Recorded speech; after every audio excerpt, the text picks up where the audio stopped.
कहानी का नाम है जो मेरी आंखें रसना होती। एयरबस पर अकेली महिला थी संध्या। वह साड़ी पहने हुए थी। उससे एक जर्मन यात्री ने पूछा, आप भारतीय हैं? हाँ, इंडियन शिक्षा मंडल में हूँ। यहाँ क्या आप मेरे साथ घूमेंगी? खुशी से।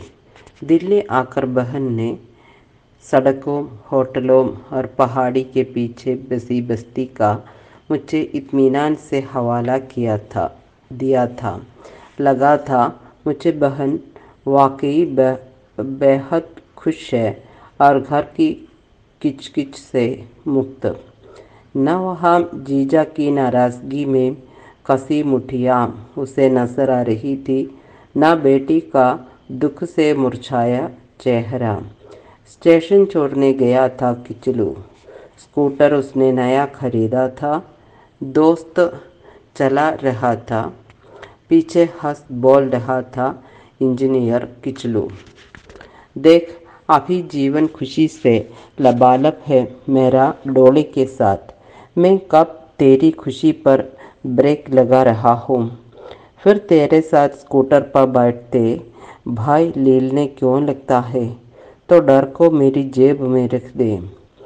एक और ट्रैक्टर, दूसरी ओर बुग्गी। बीच में फंस गया था किचलू का स्कूटर। वो जब तक संभले, एक ट्रक ने बुग्गी को धक्का दिया और ट्रक और ट्रैक्टर के नीचे दबा गया किचलू। यात्रा के बीच जब मौत पर बहन आई थी, मैं उन्हें थामे था। वह दहाड़ कर रोती हुई डोली को छाती से लगाकर ठाटस बंधा रही थी। बिल के डायरेक्टर ने जीजा से कहा था, हमें डोली की चिंता है। उसे हम बनारस ले जाएंगे। अभी नहीं। यहाँ के विदेशी डाइट की जिम्मेदारी मैंने श्रीमती डोली किचलू जी को दी है। बहन ने बीच में कहा था, ठीक सोचा है आपने। जर्मनी, फ्रांस घूमते हुए बहन की स्मृति में मुरझाया हुआ डोली का चेहरा था। न वह कुछ बोली थी, न हंसी थी। बस लंदन से जब डोली का भाई डॉक्टर दीपक आया था, तो वह भाई से गले मिलकर खूब रोई थी।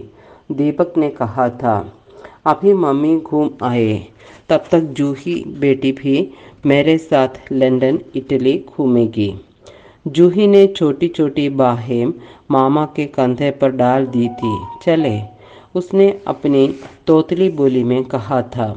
जूही कहीं चली न जाए भाई के साथ, ये सोचकर डोली तब कांप उठी थी। बटी मम्मी को छोड़ देगी? जूही मामा की गोदी से उछलकर माँ के पास आ गई थी। फ्रांस में पुराने स्थापत्य के पास बहन की फोटो खींची थी यात्री मित्र ने। वो क्षमा मांगकर सिगरेट पीने चला गया था। बहन ने मुझे लिखा था, यहाँ औरत की इज्जत है।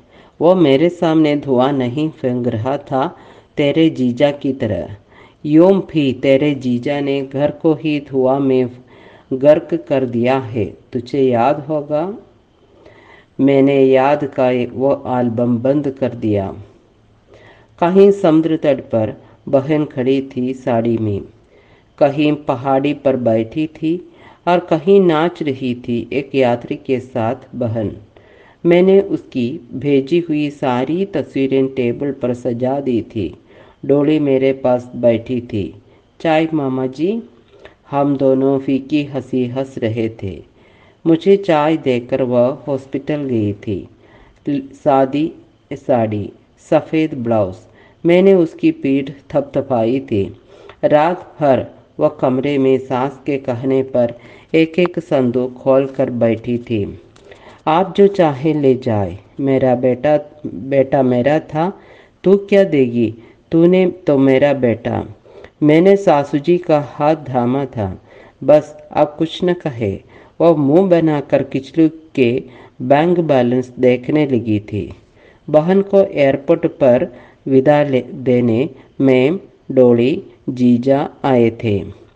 मैंने उस रात अपने कमरे में 2 पलंग बिछा दिए थे।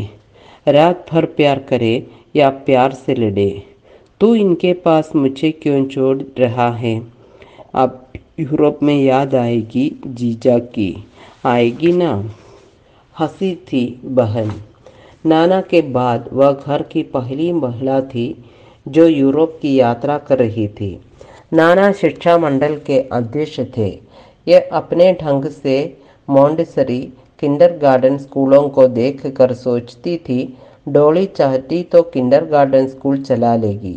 तभी एक महिला ने कहा था, देखें, स्कूल में बगीचा था पर मलबे के नीचे पेड़ दबे थे। बच्चों की लाशें बगीचे में फटी पड़ी थी। किसी का हाथ टूटा, किसी की टांगे। एक बच्चा फटी हुई आंखों से देख रहा था। यह था बम गिरने के बाद का मेरा किंडरगार्टन। सूखी आंखों से रो पड़ी थी टीचर। मैंने बहन को कभी रोते नहीं देखा था। वह जब किसी चरित्र से नाराज होती तो अपना चेहरा घुमा या मोड़ लेती। सिर्फ आंखों के और नाक के पास कुछ उनकी रेखाएं बता देती वह अपने घर से या अपने कर्म से उदासीन है। मैं तब उसके पास कुर्सी खींच कर बैठ जाता। कहाँ हो? यही जर्मनी में किसी नदी को देख रही हो या समुद्र स्नान में भूल गई हो अपना घर? अचानक उनके चेहरे की उदासीन रेखाएं गुम होने लगती। पहले वह आंखों से हंसती, फिर होंठों से। जर्मनी में एक फिल्म देखी थी, वहाँ एक ऐसा ही चेहरा था जहाँ रंग आते थे और खो जाते थे। या ब्रेख्त का एक नाटक देखा था, तब अपने अपने घर के एक एक चरित्र सामने आ गए थे। दांत पीसते हुए जीजा, रोती हुई डोली। नहीं, घर ही बदल गया था। नौकर ने फर्श पर बिछी कालीन को 4 तह लगाकर मोड़ा था।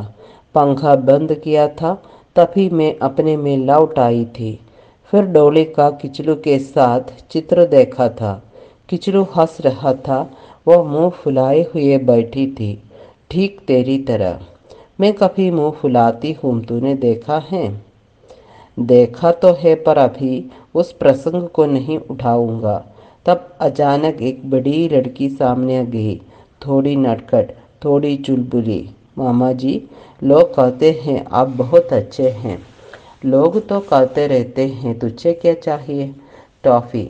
मैं नटखट लड़की का हाथ थामे था, पर वह कहाँ थमती थी। एक घर में उसके दोस्त उसे बुला रहे थे। दूसरे घर की खिड़की खोलकर वह महिला मुट्ठी खोलकर उसे बुला रही थी, अभी आई मामा जी। फिर वह 2 घंटे बाद आई थी। कहीं आइसक्रीम, कहीं रोटी, कहीं बैंगन का भरता, कहीं मुट्ठी भर टॉफ़ी खाकर। न दीदी हैं तो जूही। मैंने कहीं नहीं मांगा मामा जी, प्रॉमिस। डोली ने तभी मुझे चाय दी। मामा जी, मेरे 2 कोलीग हैं, आप देखकर अपनी राय दें। लंबा चेहरा, ऊंचे कद का एक युवक मेरे सामने आया। मैं भूषण हूँ। कवि भूषण या भारत भूषण? नहीं मामा जी, कविता से मेरा नाता नहीं रहा। मशीन का पुर्जा खोलता हूँ या खराब पुर्जे बदल देता हूँ। फिर डोली कहाँ रहेगी, कविता के बाहर या मशीन के? वो अपने घर में रहेगी मामा जी, या कहें मैं उनके घर का बाशिंदा हो जाऊंगा।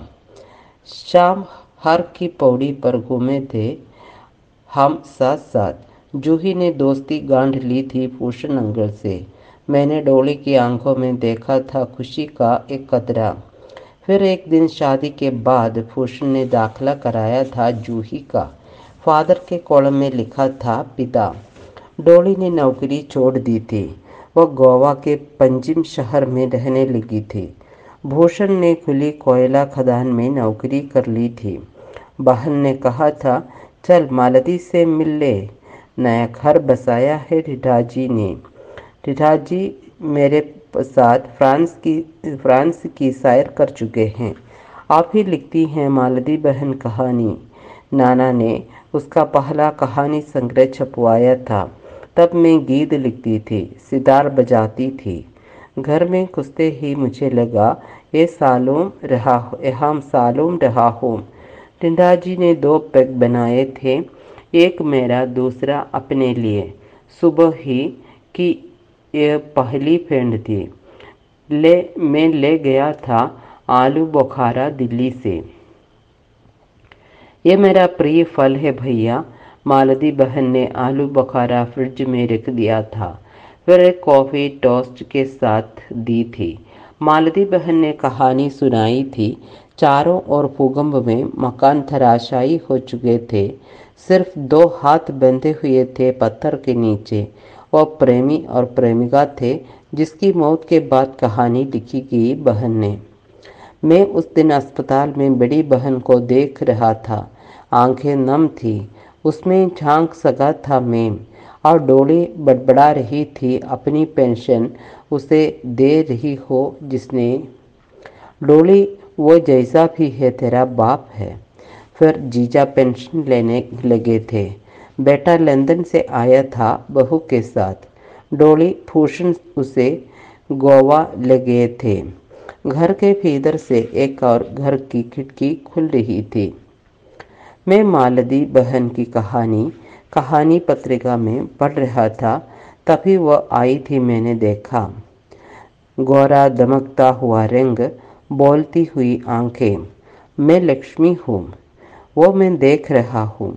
आप कुछ नहीं देख रहे हैं। वो हंसी। रंग या रूप देख कर कुछ नहीं खुलता है। वह कहाँ कहाँ खुला है बताओगी तो आप मेरे घर चलो, मैंने कहा और कुर्ता डाल लिया बदन पर। और कुछ पहन ले, मुझे तो सौंदर्य प्रसाधन आया ही नहीं। आप ठीक ऐसे ही ठीक हैं। वो सारी देह से एक अलहट हंसी। एक प्रमाण पत्र दे देना जिससे मैं कैसे रहूं ताकि तुम्हारी निगाह में ठीक कहा जाऊं। उसकी ज़रूरत आपको कभी नहीं पड़ेगी। इस बार वो थोड़ा रुकी, फिर मुझे ठेल कर अपने घर ले गई। बड़ा सजा धजा ड्राइंग रूम। कहीं शेर का मुंह दमक रहा था, कहीं बारहसिंगा खोर रहा था। ये घर है या शिकारगाह, यही पूछना चाहते थे ना। तभी एक हंसमुख सा युवक नजर आया दरवाजे पर। लक्ष्मी थोड़ी नर्वस लगी मुझे, पर वह आदमी कहाँ किसी को नर्वस छोड़ सकता था। मैं हूँ अभिषेक, प्रेमी लक्ष्मी का। फिर लक्ष्मी ने डांटती हुई आंखों से उसे देखा। शिकार नहीं खेलने वाले जंगल में अक्सर बहकते हैं। ये ऐसे ही प्रेमी हैं। चलिए, आपकी बात मान लेता हूँ। जंगल में बहुत घूमा हो। अभी भी रांची के जंगली इलाके में आपके साथ एक बंगला बसाना चाहता हूँ। मेरी ओर देखा लक्ष्मी ने और कहा, ये डीवाईएसपी है रांची में और इनका शक्ल है दिन में सपना देखना। आप दिन भर उठती है मैम। वो आदमी खुला था, हंसमुख था। ये उसके जाने के बाद मैंने लक्ष्मी से कहा, पर प्रेमी, उस पर मेरा मन अभी डाउट कर रहा है। क्यों, कोई आशंका? इस उम्र तक ये आदमी कुमारा प्रेमी नहीं रहा होगा। मेरे पापा शिकारी हैं, पर तुम उनसे अधिक जासूस हो। मान लो 1-2 घाट का पानी भी पी चुका हो। नहीं लक्ष्मी, ये अच्छे ज़मींदार तबके का रईस साहबजादा है। गांव में एक बहू बैठी होगी इसकी। तो क्या विचार है तुम्हारा? प्रेम व्रेम करना चाहो तो रांची के नदी, पहाड़, झरने के बीच अपना जादू देख आओ और इसे थोड़ा जान लेना। नहीं, बिल्कुल मैं तैयार नहीं हूँ। तो मैं चलूँ? चाय पी लो पहले, फिर बताऊंगी। इतना समय फिर नहीं मिला मुझे अभिषेक और लक्ष्मी को करीब से देखने का। पर लक्ष्मी को मैं कभी नहीं भूला। जब गोवा में मालती बहन की लाइब्रेरी पुस्तकें उलट रहा था और हर पुस्तक में चेक या 500 रुपये के नोट नजर आते, तो मैं बहन की कहानी के एक और संसार में खो जाता। बहन ने कहा था, तेरी लक्ष्मी एक दिन मिली थी रांची में। मेरी चौंका और विस्मय के साथ देखा मालती बहन को। हाँ, तेरी लक्ष्मी थी। एक कमरा महिला सा सामान से भरा लदा और वह कई गांठों बंधी साड़ी में हंसकर तेरी ही बातें कर रही थी। क्या काश मैं उसके साथ राजी हो आता, तो वह भी डीवाईएसपी साहब से मार खाती और तू भी। मार तो वह रोज खाती थी अभिषेक से। कभी उसकी कहानी पर संपादक प्रेम पत्र लिखता और वह अपनी देह पर कहानी का चिन्ह देखा करती। एक बार एक बड़ा कवि हजारों की भीड़ में उसे पहचान गया था और उसे पकड़कर मंच पर ले गया था। यह है लक्ष्मी। वह इसकी प्रशंसा करता रहा। दर्शक तालियां पीटते रहे। उसने एक कविता सुनाई थी, वही तू लू सा झुलसाता दौड़ रहा। अरे तुझे याद है, प्रसाद की कामायनी कही जाती थी वह विश्वविद्यालय में। बस वह कामायनी नहीं, श्रद्धा बनी रही। एक दिन मैं उसके घर गई थी। अभिषेक चीख चिल्ला रहा था, मैं नगर प्रशासन की पत्नी, लायन क्लब की मेंबर और मेरी कहानी के हजारों पाठक।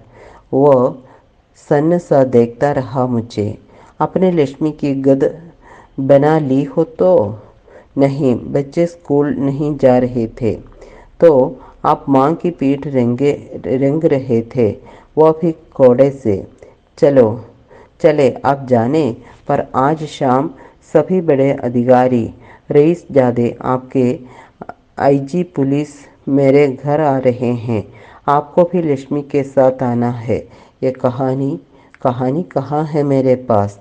इन्होंने जला दी। यही ना छोड़ मेरी और तेरी कहानी नई कहानी में एक साथ छपी थी। याद है जिस कहानी को लेकर संपादक और प्रकाशक में ठान गई थी। अंततः संपादक को दबना पड़ा था और मैंने एक बड़ा विज्ञापन प्रकाशक के मुंह पर हंसी थी। लक्ष्मी, वही तो सुनाएगी। शायद तभी तूने पूर्वानुमान कर लिया था अपने प्रेम और सौंदर्य के बिगड़ जाने का। तो वह आई थी। सूखे चेहरे पर रंग कम चढ़ गया रहा था, पर जब कहानी हमने पढ़ी तो क्लब के चेयरमैन ने एक पुरस्कार दिया और सेठ सारस्वत ने कहानी संग्रह छापने की राशि दी। आईजी पुलिस ने कहा, अभिषेक सर, क्या सर, तुमने कभी बताया नहीं लक्ष्मी जी के कला प्रयोजन पर। सर, मौका कहाँ मिला आप तक पहुँचने का। मैंने उस दिन रोक लिया था लक्ष्मी को और आईजी पुलिस से भी लक्ष्मी की पीड़ा भरी कहानी कर दी थी। फिर मैं रांची से गोवा आ गई। वे मर्म गोवा पोर्ट के सेक्रेटरी बनाए गए थे। मैंने आईजी पुलिस से कहा था, आप लक्ष्मी के साथ गोवा आएंगे। वहाँ जो गोष्ठी हुई थी उसमें मेरे जर्मन मित्र बाख ने इसकी कहानी सुनी और आईजी पुलिस ने अभिषेक से लक्ष्मी के तलाक के कागजात तैयार कराए। यानी नारी जीवन हाय, तुम्हारी यह कहानी के दलदल से तुमने लक्ष्मी को बाहर निकाल दिया। अभी आती होगी मिसेस बाग।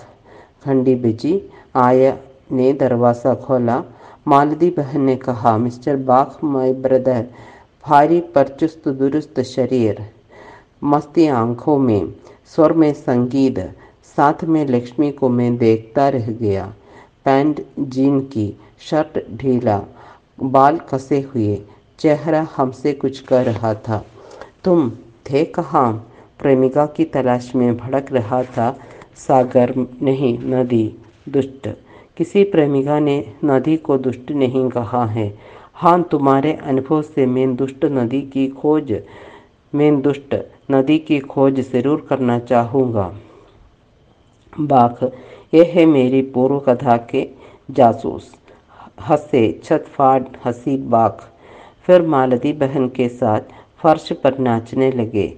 अंततः तय हुआ मर्म गोवा से पंजिम या कहीं भी घूम आने का। लक्ष्मी चाहती थी बातें और बातें करना। जब दोनों बाक टिंडा फोन पर बात करने में मशगूल थे, मैंने लक्ष्मी को गौर से देखा। क्या देख रहे हो? कायाकल्प आमूल बदल दिया है बाघ ने तुझे मुझे। नहीं, तुमने बाघ को नया परिवार दिया है। ठीक, एक अपना परिवार इसका उसका सपना था। जब वो दूसरे विश्व युद्ध में भागा था, उसकी पत्नी ने कहा था फ्रांस चलो। उसने मना कर दिया था। वो कच्चा लोहा मंगाता था गोवा से। तब गोवा पुर्तगालियों की गुलामी में उनका उपनिवेश था। इसने बहुत मेहनत की। सुबह शाम जहाज पर माल लादता, शाम को उदास लौटता और पीता रात भर। तब ये सपना देखता था भारत की समर्पित कामायनी का। हाँ, मैंने जब कामायनी की और शकुंतला की कहानी इसे सुनाई थी, तो वह मुझे सुबह समुद्र तट पर सीप मोती से सजाता था और बाजू पर लिखता था कामायनी। मैं उसे मिटा देती थी और बड़े बड़े अक्षरों में लिखती थी बाघ कामायनी। शाम जिस होटल में हम रहते थे वो बीच का अनोखा होटल है। रूसी आर्किटेक्टर ने उसे आज़ाद गोवा के बाद बनाया था। ये समुद्र होटल ये होटल समुद्र की ओर झुका हुआ है, ठीक सूर्य सा। बाघ कमरे की पूरी खिड़कियां खोल देता था, बिजली बुझा देता था और जाने कहाँ कहाँ के फूलों से मुझे सजाता था शकुंतला। यही उसका अजीब शक्ल था। यानी अब यह उन्माद की सुबह और शाम नहीं रही। पर अजीब आदमी है। देखना सजीव कर्मयोगी है। भीतर बाहर से एक स्फूर्ति। बाघ ने देखा हमें और मालती बहन से कहा, सही प्रेमी यही है भैया। नहीं, ये मेरे भी मित्र हैं। संध्या और लक्ष्मी के भी अद्भुत और अटूट दोस्त हैं। तुम देखना ये तुम्हारे भी अच्छे दोस्त। मैं अपनी प्रशंसा को कभी मालती बहन की आंखों में पढ़ता, कभी लक्ष्मी की हंसी में खोजता। मेरे आबाद मस्तक दोस्त है बाघ। ये न होता तो हम कैसे मिलते? बाघ ने कहा और एक एक कर सभी बाहर आए। जर्मन अस्चिनकार थी छोटी सी। लाल रिंग देखकर मैं हंसा। ये रिंग अपने श्रमिकों से सीखा है। मैं मजदूर हूँ, ये मेरा रिंग है। मैं और बाघ आगे की सीट पर बैठे। लक्ष्मी और मालती पीछे की सीट पर पसर गई। फिर मुझे लगा ये सुखद नहीं है। मैंने लक्ष्मी का हाथ पकड़ा। ये तुम्हारी सीट है। बाघ होंठों पर हंसता रहा। मैंने मालती बहन से पूछा, कहाँ है अभिषेक? जेल में। वाकई, जब पहली पत्नी एक दिन अचानक आ गई थी, गठरी पोटरी बांधे, पगड़धारी उसका बाप साथ आया था। हाथ में उसके 6 फुट 10 इंच की लाठी थी। उसने लक्ष्मी को देखा और लगा दामाद पर लाठी बरसाने। ले मज़ा और ले। वह एक लाठी मारता और एक लंबी सांस खींचता, फिर लाठी कसकर पकड़ता। इसने जान बचाकर थाने में रिपोर्ट की। इसका ससुर पकड़ा गया। फिर मैं मिली आईजी से। अब वो सीखचों के भीतर बंद है। संध्या का मथुरा ट्रांसफ़र हो गया था। वह थोड़ी घबराई हुई थी। उसने मुझे बुलाया। पीछे कमरे में मामी और उनकी माम, जिसे बहू बुलाते थे, बैठी गप हाँक रही थी। मथुरा ट्रांसफ़र हुआ है, तुझे चलना है मेरे साथ, संध्या ने कहा। तेरे साथ तो मैं पौंडीचेरी जाना चाहता था। वहाँ भी चलूँगी कभी, पहले मथुरा। मथुरा सुनते ही पहले मामी आई, फिर बहू। ये क्या जाने मथुरा की रास लीला, गिली या घाट। मामी ने शिकायती लहजे में कहा, मुझे मथुरा में रास रचाने नहीं जाना है मामी। ये चलेगा तो धर्मशाला या लॉज में मेरा सामान ठीक करने में मदद करेगा। फिर शिक्षा विभाग तो मकान खोज ही रहा होगा। मेरा घर है छत्ता बाजार से जो पहली गिली मिलती हैं, तो वहीं और ये रहेगी। चाहे तो बहू को ले जा। ये भी 10 साल से मथुरा नहीं गई। संध्या ने मुँह मामी की ओर से मोड़ लिया। मैं समझ गया, अब संध्या को कोई बहला नहीं सकेगा। ये कार्य नहीं परिणाम निरखती है। उसने जो फैसला कर लिया है वो पत्थर की लकीर होता है। मामी फिर भी मदरा पहुंच गई थी। कोई बाग घना सा याद आया था, जहाँ कदम के जंगल थे। जब फलता था तो वह भाई के साथ उस पर चढ़ जाती थी, फिर पके अधब के कदम्ब तोड़कर चोली में भर लेती थी या करील के जंगलों में छिप जाती थी और भाई से कहती थी, खोज लो। भाई गोलमोल गुड़िया सी उसे खोज कर फिर यमुना जी के किनारे आता और उसे कछुए पर बैठाने की जिद करता। वो मुंह बनाकर कहती, तू बड़ा है, पहले तू बैठ, फिर मैं तेरी पीठ पर हाथों से थाप दूंगी। पर यहाँ खुले कमरों का घर था, जहाँ मामी बहुत देर तक उठ नहीं सकी। मामा को क्रिकेट खेलने जाना था। उनका धुला हुआ जुराब नहीं मिल रहा था। सुनो जुराब, तुम्हें कभी कुछ मिला है? छिपाती भी तो तुम ही हो। मैं तुमसे कुछ छिपा सकती हूँ। भाई आए थे जब प्रतिभा के साथ, तब भी तुम। अच्छा, अपनी रासलीला मथुरा में दिखाना। मैं रास रच रही हूँ, वह भी तुम्हारे जैसे आरसिक के साथ। बरसाने में कभी मीठी ही सही लाठी या गांड की मार पड़ती तो जानते। मोटी मीठी मार ही खा रहा हूँ राधा रानी की। छोड़ो, 3 बच्चों के बाप हो। मामी, मैं चल रही हूँ। तभी संध्या ने कहा, आए तो सीधे छत्ता बाजार की गिलीप का रिक्शा ले लीजिए।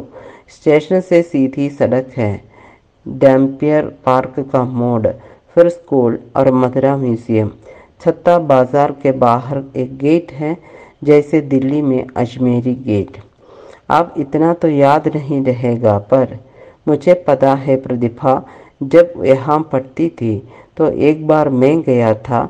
वो छत्ता बाजार में गाती हुई घर तक चली थी। जो मेरी आँखें डसना होती, उसका स्वर याद है आज भी। डॉक्टर प्रतिभा वहाँ होगी अभी। वो न्यूयॉर्क से लौट आई है। उसका एक स्कूल भी है डैम्पियर पार्क में, ठीक अमलताश के घने पेड़ के नीचे। संध्या निश्चित होकर चली गई थी। रहने का ठिकाना हो गया, और क्या चाहिए। मामी ने कहा, तो बहू को भी ले जा। अभी नहीं। तभी मेरी तलाश में आई एक लड़की, घुंघराले बाल। तो तू लड्डू का पहाड़ खाने आ गई जानवी? जेब में लड्डू है, नहीं चले है लड्डू का पहाड़ मुझे खिलाने। मामी ने उसे एक थाली में लड्डू और मठरी दी। ये क्या जेब में लड्डू लेकर घूमता है? तू अभी लड्डू खा। जानवी ने चेंब कर मुझे देखा, फिर उसे याद आया, बुआजी और गीता रिक्शे पर बैठी इंतजार कर रही हैं। उसने लड्डू की थाली सरकाई और मेरा हाथ खींचा। चले बुआजी, गीता दीदी। मैं उसके पीछे पीछे सीढ़ियाँ उतरता गया। देखा, रिक्शे पर नीचे एक पोटली बांधे बुआजी बैठी हैं और गीता भौंचक सी इधर उधर देख रही हैं। मुझे देखकर उसने राहत की सांस ली। यह रिक्शे पर बैठी रहेगी बुंदेलिन, या घर में भी आने का इरादा है? तुम थे कहाँ? नहीं, सड़क पर तो मैं रोटी रानी बैठी रह, कहा और उसे नीचे उतारा। जानवी और बुआजी और रिक्शे वाला खूब हंसे। बीवी जी सचमुच बाबूजी रोटी रानी बनकर बैठी थी। गीता ने जुल्फें चेहरे के पीछे फेंकी। अटैची मेरे हाथ से छीननी चाहिए। हमने कहानी तो बुंदेलों की ज़रूर सुनी थी, पर जोर आज देख रहा हूँ, हंसी गीता और जानवी के सिर पर एक लठ से खेलने लगी। रिक्शे वाले ने सामान बुआजी का उठा लिया, पर वह उसे कांख में दबाकर ऊपर चढ़ने लगी, जैसे वह इनका ही घर हो। संध्या है बुआजी, और एक गीता है बुंदेलखंड की, और एक जानवी है गणेशगंज की लड्डूखोर। तभी भैया आ गए दर्शन करके। फिर बुआजी को भैया ने समझाया, संध्या मद्रास जा रही हैं, आप इसके पास रहेगी रहेगी ना। बुआजी ने विस्मय के साथ मोती बाबू को देखा। फिर संध्या का गोल चेहरा, तनी हुई भौहें। संध्या को देखकर नहीं लगा ये मोती बाबू की बहन है, वह भी ऊपर थल्ले की। तो आराम करे, अभी कल शाम की ट्रेन से संध्या आप मद्रास जाएगी। टिकट के रुपए मुझे देकर कहा, ये ले जाएगा, ये ले आएगा। गीता ने मुंह फुलाकर कहा, और हम लौट जाए। नहीं लौटेगी अकेली जानवी, मैंने कहा और दोनों का हाथ थामा। सामान कमरे में रख, चलो। कहाँ? चल तो। कंपनी बाग में प्रदर्शनी लगी है, गीता चरखी पर नाचेगी, जानवी गर्मा गर्म जलेबी खाएगी। कंपनी बाग में प्रदर्शनी लगी थी और बल्ब की झालरों से सजी थी दुकानें। गीता ने मेरा हाथ थामा और जानकी की फ्रॉक एक छोर से दूसरे छोर तक घूमते रहे। कहीं कोई मेरे मित्र मिलते, वह गीता की फ़ोटो खींचते, जानवी को लड्डू मोती चूर का खिलाते। पान की दुकान पर मैंने 2 गिलोरियाँ ली। एक गीता ने थाम तो ली, पर कथा उसकी हथेली पर फैल गया। मैंने रूमाल से उसकी हथेली का कथा साफ किया। खाना आता नहीं है और बनी हो। मैं आंखें भीग गई थी गीता की। जानवी के मुंह में मीठी सुपारी थी।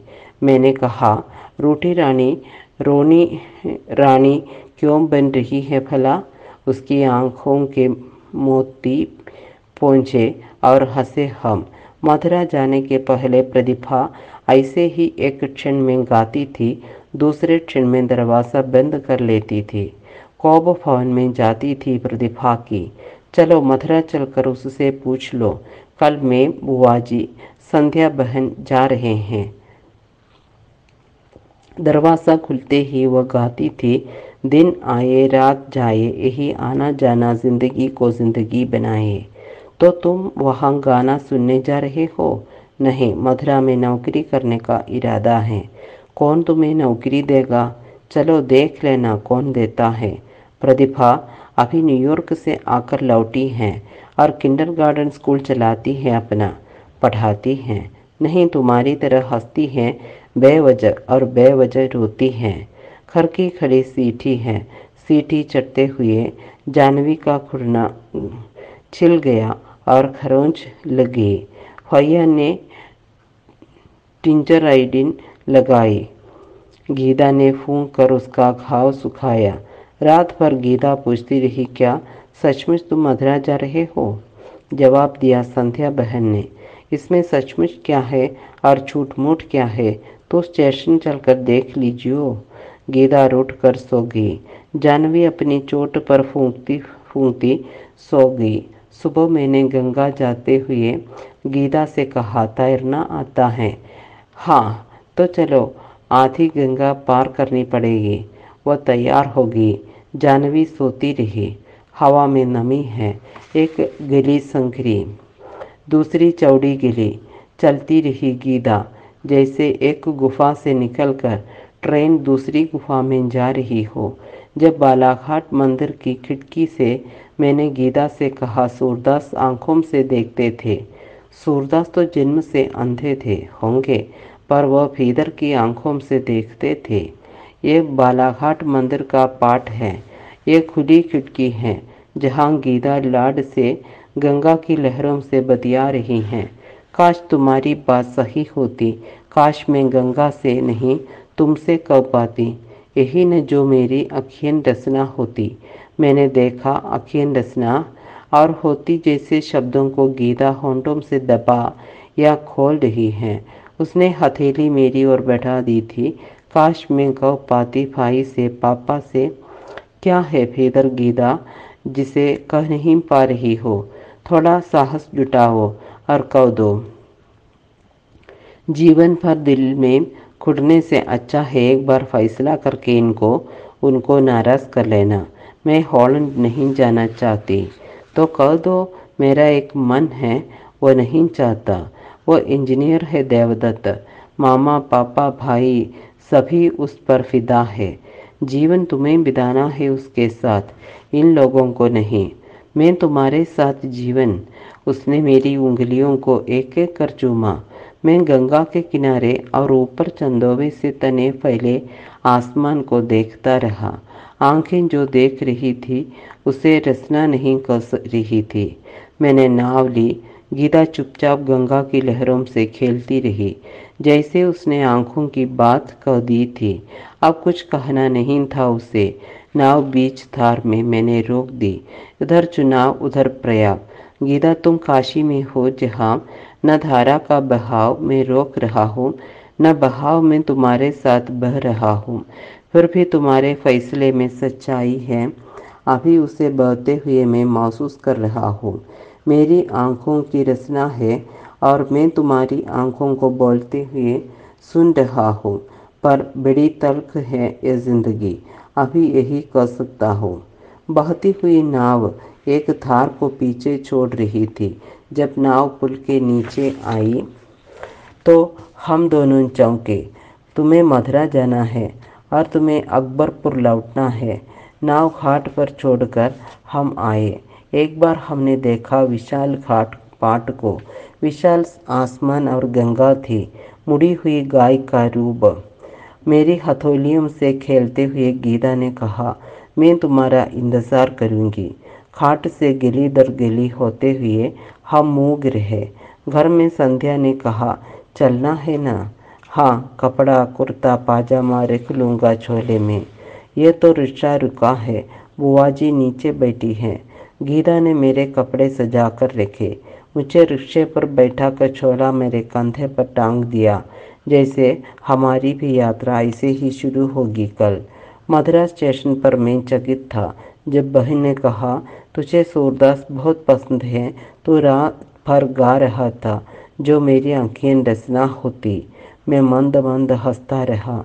स्टेशन पर एक यात्री ने छत्ता बाजार का रिक्शा करा दिया। छत्ता बाजार में प्रतिभा खड़ी गुनगुना रही थी, जो मेरी आंखें रचना होती। क्या न्यूयॉर्क में भी तुम यही पद गाती थी? पता नहीं। वो उसकी उसी पंक्ति को फिर भी गाती रही। अब तक वो भागता रहा था, कभी नाटक के लिए, कभी फिल्म की पटकथा लिखने के लिए। पर उसे ये पता था तलाक के बाद उसकी बेटी का एक घर है जहां वह दफ्तर जाने के पहले घर को संभालती है, उसे यानी पिता को वक्त पर चाय देती है, लौटकर उसकी पसंद की बोतल लेकर उसके टेबल पर रख देती है। फिर वह कब लौटेगी, कहाँ जाएगी, ये न वह पूछता है न वह बताती थी। उस दिन लक्ष्मी ने फ़ोन किया था और गीता ने अपने दफ्तर में फ़ोन किया था। सर, मैं लक्ष्मी के साथ गोवा जा रही हूँ, तो अर्जी भेज देना। वो तो भेज दी है, पर आपकी जानकारी में।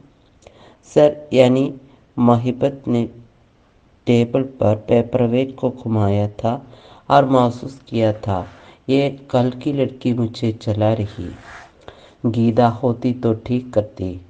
सर, लड़कियां सिर्फ पेपरवेट को चलाती नहीं, चराती है आदमी को। अचानक मोहिबत का पेपरवेट को नचाता हाथ रुक गया। उसे याद आया, जुहू में कार रुकी थी और कार से उसके पति देवदत्त ने उतरते हुए एक पैकेट खोला था और 10-5 कौवों ने घेर लिया था कार को, गीता को, मुझे और जुहू की सड़क को। गीता उस दिन हंसी थी और कहा था, यह भी एक शगल है, पाप करो, उसका खाता खोलो और पंडित जी के हिसाब से पापों का उपचार करो। पहले पति ने हिकारत से उसे देखा था, फिर जूता अपनी सीट पर उतारा था। मोहिबत ने सोचा था, समुद्र तट पर जाने के लिए जूता उतारना ज़रूरी होता है। गीता ने कहा, सर ये थोड़े बावले हैं। फिर हंसी थी। ये जुहू आकर पहले कौवों का मन जीते हैं, फिर हंसी के अपने क्लब में हा हा कर नकली हंसी का खेल खेलते हैं। इससे इनके फेफड़े मजबूत होते हैं। फिर ये उस तिलकधारी पंडित की दुकान पर रुकते हैं। मुझे चिरायता का जूस पिलाते हैं ताकि मेरी जबान थोड़ी और तल्ख हो जाए और खुद बेल का शरबत पीते हैं। फिर मैं समुद्र में घुटने पर पानी में खड़ी होकर लहरों का नृत्य देखती हूँ और ये 2 बार जॉगिंग करते हैं, 3 बार तेज चाल से चलते हैं। गीता ने मिस्टर मेहता नहीं महिबत को मेरी यात्रा का एक खाका हंसी थी। गीता और महिपत फिर ये नहीं समझ सका यह दफ्तर की शौक लड़की पति के साथ हंसती है या हंसी की आड़ में रोती और खींचती रहती है। गीता से शादी के बाद पूछा था महिपत ने, कैसा रहा हनीमून? समुद्र में चांद था बावला सा और ये मुझे हनी की तरह चूस या चख रहे थे। पता नहीं यह हनीमून औरत से दोस्ती की शुरुआत करता है या नफरत की। तुमने शुरुआत का अनुभव तो किया? हाँ, वो मुझे चखचखा कर जर्मनी चला गया और मैं उसके मैनेजमेंट के कोर्स का एक हिस्सा बनकर मिस्टर महिबत ने उसे रोक दिया था और पूछा था, तुम्हारा पिता अधिक बावला है या तुम्हारा पति देवदत्त? कोई नाप मेरे पास नहीं है सर, आदमी को नापने का। फिर भी आदमी जो मेरा बाप है, एक आदमी जो मेरा बाप है, वह घर से भागता है और घर की स्मृति में जीता है। न वह स्मृति में वाकई घर की बातों को देखता है, न घर के तनाव से भागकर मेरी मां से तलाक के बाद गृहस्थी पर सोचता है। तो तुम्हारे पिता ने तुम्हारी मां को तलाक दे दिया है और अब बावले हैं। बेटी या मित्रों के बीच भागते हैं बावलेपन में। आसान नहीं है कुछ भी कहना। क्या आप आसानी से बता सकते हैं कि छोड़ो मुझे। तो हनीमून के बाद से मैं भी अपने पति को छोड़ दिया है बावलेपन से जीने के लिए। गीता ने लक्ष्मी के साथ जुहू में एक सुबह बिताई थी। एक नाटक देखा था कबीर पर और एक होटल में खाना खाया था। फिर रात भर लक्ष्मी से पूछा था, बाघ कैसा प्रेमी है? वह वक्त पर प्रेम करता है, वक्त पर जहाज में खड़ा होकर आयरन ओर का लदान देखता है, वक्त पर चाय पीता है। मेरे साथ उसकी जिंदगी श्रम के खातों से बंटी हुई है, फिर भी मुझे पूरी आज़ादी दे देता है, पूरी रंगत से मुझे चखता है, एक खूंड शराब सा। और तुम क्या रह जाती हो खाली बोतल समुद्र की लहरों पर फिसलती या तट पर लुढ़की हुई? नहीं गीता, ये तुम्हारा भ्रम है कि मैं बाघ के नशे की एक डोज हूँ। मैं कथक नृत्य में जब डूबती हूँ तो मुझे सिर्फ तबले की धुनी या महाराज की उंगलियां ही संचालित करती है। नृत्य मुझे आसक्त करता है बाघ की बंधी या श्रम विभाजन से बंधी जिंदगी से। एक बार हम घूम रहे थे, अंधेरी रात थी, घनी अंधेरी रात।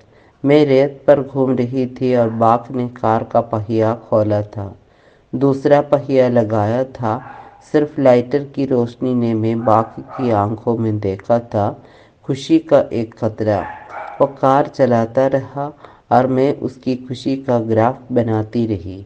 जब दूसरे दिन कथक का अभ्यास कर रही थी तभी उसे महाराज ने रोका था। आज तुम कहीं और हो। मैं एकाग्र हूँ महाराज। संगीत में झूठ नहीं चलता है लक्ष्मी, वह तुम्हें उधेड़ता चलता है। उस दिन मैंने कथक का अभ्यास नहीं किया था। अचानक मुझे एक चेहरा याद आया था। कैसा चेहरा? गीता ने चौंक कर पूछा था। सीधा, सरल बोलती हुई आंखें, स्वर में अद्भुत निष्ठा। मैंने उसको पहचानने में जब थोड़ी अड़चन महसूस की थी तभी उसने जो कहा था वह मेरे सामने आज भी खुला हुआ मेरे अतीत का एक दृश्य है। वह देख लेता था भीतर तक आदमी को। लक्ष्मी जिस चेहरे को अपने अवचेतन में देख रही थी वह चेहरा गीता के लिए उसका था प्रिय। घाट से नाव पर वह आया था। जहाँ उसने नाव छोड़ दी थी वहाँ भी वह कुछ मोहासन नहीं था। जब मेरी भावना को वह छू रहा था तब भी वह उदासीन नहीं था, पर न वह देवदत्त सा डरा हुआ न बाघ सा था कार्यरत श्रमिक। वह भीतर तक मुझे छेड़ रहा था सितार सा। और मैसूर में जब उसने कहा था, ये पत्थर देख रही हो गीता, उसने मेरी उंगलियों से उन्हें छेड़ा था। वहाँ बज उठा था एक राग। लक्ष्मी जब नाच नहीं सकी थी तो उसे अपना चेहरा याद आया था। क्या मुझे देवदत्त के साथ रहते हुए एक अपना चेहरा याद नहीं आया था? लक्ष्मी ने मुझे झकझोरा था। यहाँ का समुद्र स्नान विदेशियों को बहुत पसंद है। मैं विदेशी नहीं हूँ लक्ष्मी। कभी नदी में भी मैं मुक्त होकर नहीं तैरी। देवदत्त जब क्लब में ले गया था और एक एक कपड़े उसने उतारे थे और मुझे भी उतारने की सलाह दी थी, मैंने वही किया था। वह जो चाहता था, पर वह मैं नहीं थी, शायद देवदत्त की एक देह थी, बस तराशी हुई नंगी देह। तो बिना कुछ पहने समुद्र में उतर जाती और देखती अपनी सांसों को नाचते हुए, अपनी आंखों को उड़ते हुए। तू जल नृत्य करती रह, मैं बाघ के बावले घर में मस्त हूँ। संध्या ने घर आते ही पूछा, कहाँ कहाँ भटक आया? कुछ थकी कुछ थक चुकी सन्यासी ने एक बगीचे में नजर आई। कुछ यमुना के स्थायी बाशिंदे कछुए देखे। संध्या की हंसी के बीच प्रतिभा ने मुझे रोक दिया। आंखें ही न देखे तो न्यूयॉर्क भी चुका हुआ और थमा हुआ नजर आएगा। तो आप न्यूयॉर्क हो आई हैं, जैसे मैं मधुरा रटन हूँ। जो मेरी आंखें रचना होती तो तुम सूरदास होती और रात दिन रास रचाती। है इतनी कुव्वत अमेरिका में इन्हीं बड़ी बड़ी रचना घर में, यानी समुद्र आंखों में ज़रूर कुछ छिपाया या बंद किया हो। प्रतिभा को अपनी आंखें देखने की इच्छा हो आई। क्या मेरी आंखें रचनाघर है? जो देखा था क्या वह बसा हुआ है वहाँ? तब भी मैंने संध्या बहन के हाथ से आईना छीन लिया और प्रतिभा को थमा दिया। वह एक बार आईना में अपनी आंखें देखती, दूसरी बार मुझे शैतानी से बताती रही। यह भी कोई बात हुई? दूसरे कमरे में थी बहू। वह याद कर रही थी यही घर था जहाँ पहली बार आई थी। हाथों में चूड़े भरे भरे थे, पैर में। उनके सपने को बीच में काट दिया था। बुआजी ने कहा, कभी दर्शन करा देना यमुना जी का। पैर का अलता नहीं छूटा था। खून के छींटों में बदल गया था आंगन। बुआजी की बात पर गर्दन हिला दी थी बहू ने। वह सोचती रही थी, बहू मंदिर से ये आए थे, कहाँ सुनी हुई थी। और ये जब तक बचे तब तक दो चौक का घर इनके खून के छींटों में से रंग गया था। फिर न यमुना याद रही थी न मंदिरों के सामने। बस चौक में खून से सनी इनकी लाश थी और छोटी छोटी हथेलियों से रचना बिखरे हुए आंगन में खून के चींटों को पकड़ रही थी। वह रो रही थी और मैं न रो सकी थी न चीखी थी। क्या सोचने लगी बहू? प्रतिभा ने पूछा। बुआजी ने आटा मढ़कर रोटी बनाई थी। वह चुलबुली रचना जो खोज रही थी, फिर पर वह कहाँ थी? न आंगन में न बाग में। कहीं पेड़ पर चढ़ी होगी, चूल्हा चूलती होगी।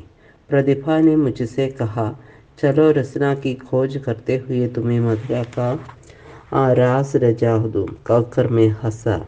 ऐसे रसिया नहीं हो। वो होता तो मुझे छोड़कर न्यूयॉर्क में रास रचाने क्यों जाती? वहाँ रास कहाँ था? वेस्ट न्यूयॉर्क का एक हिस्सा था जहाँ ऊंचे स्काईस्केपर थे। चौड़ी सड़क के नीचे खोई या दबी थी आवाज़। एक कमरे का अपार्टमेंट था। मैं उसी में बंद थी।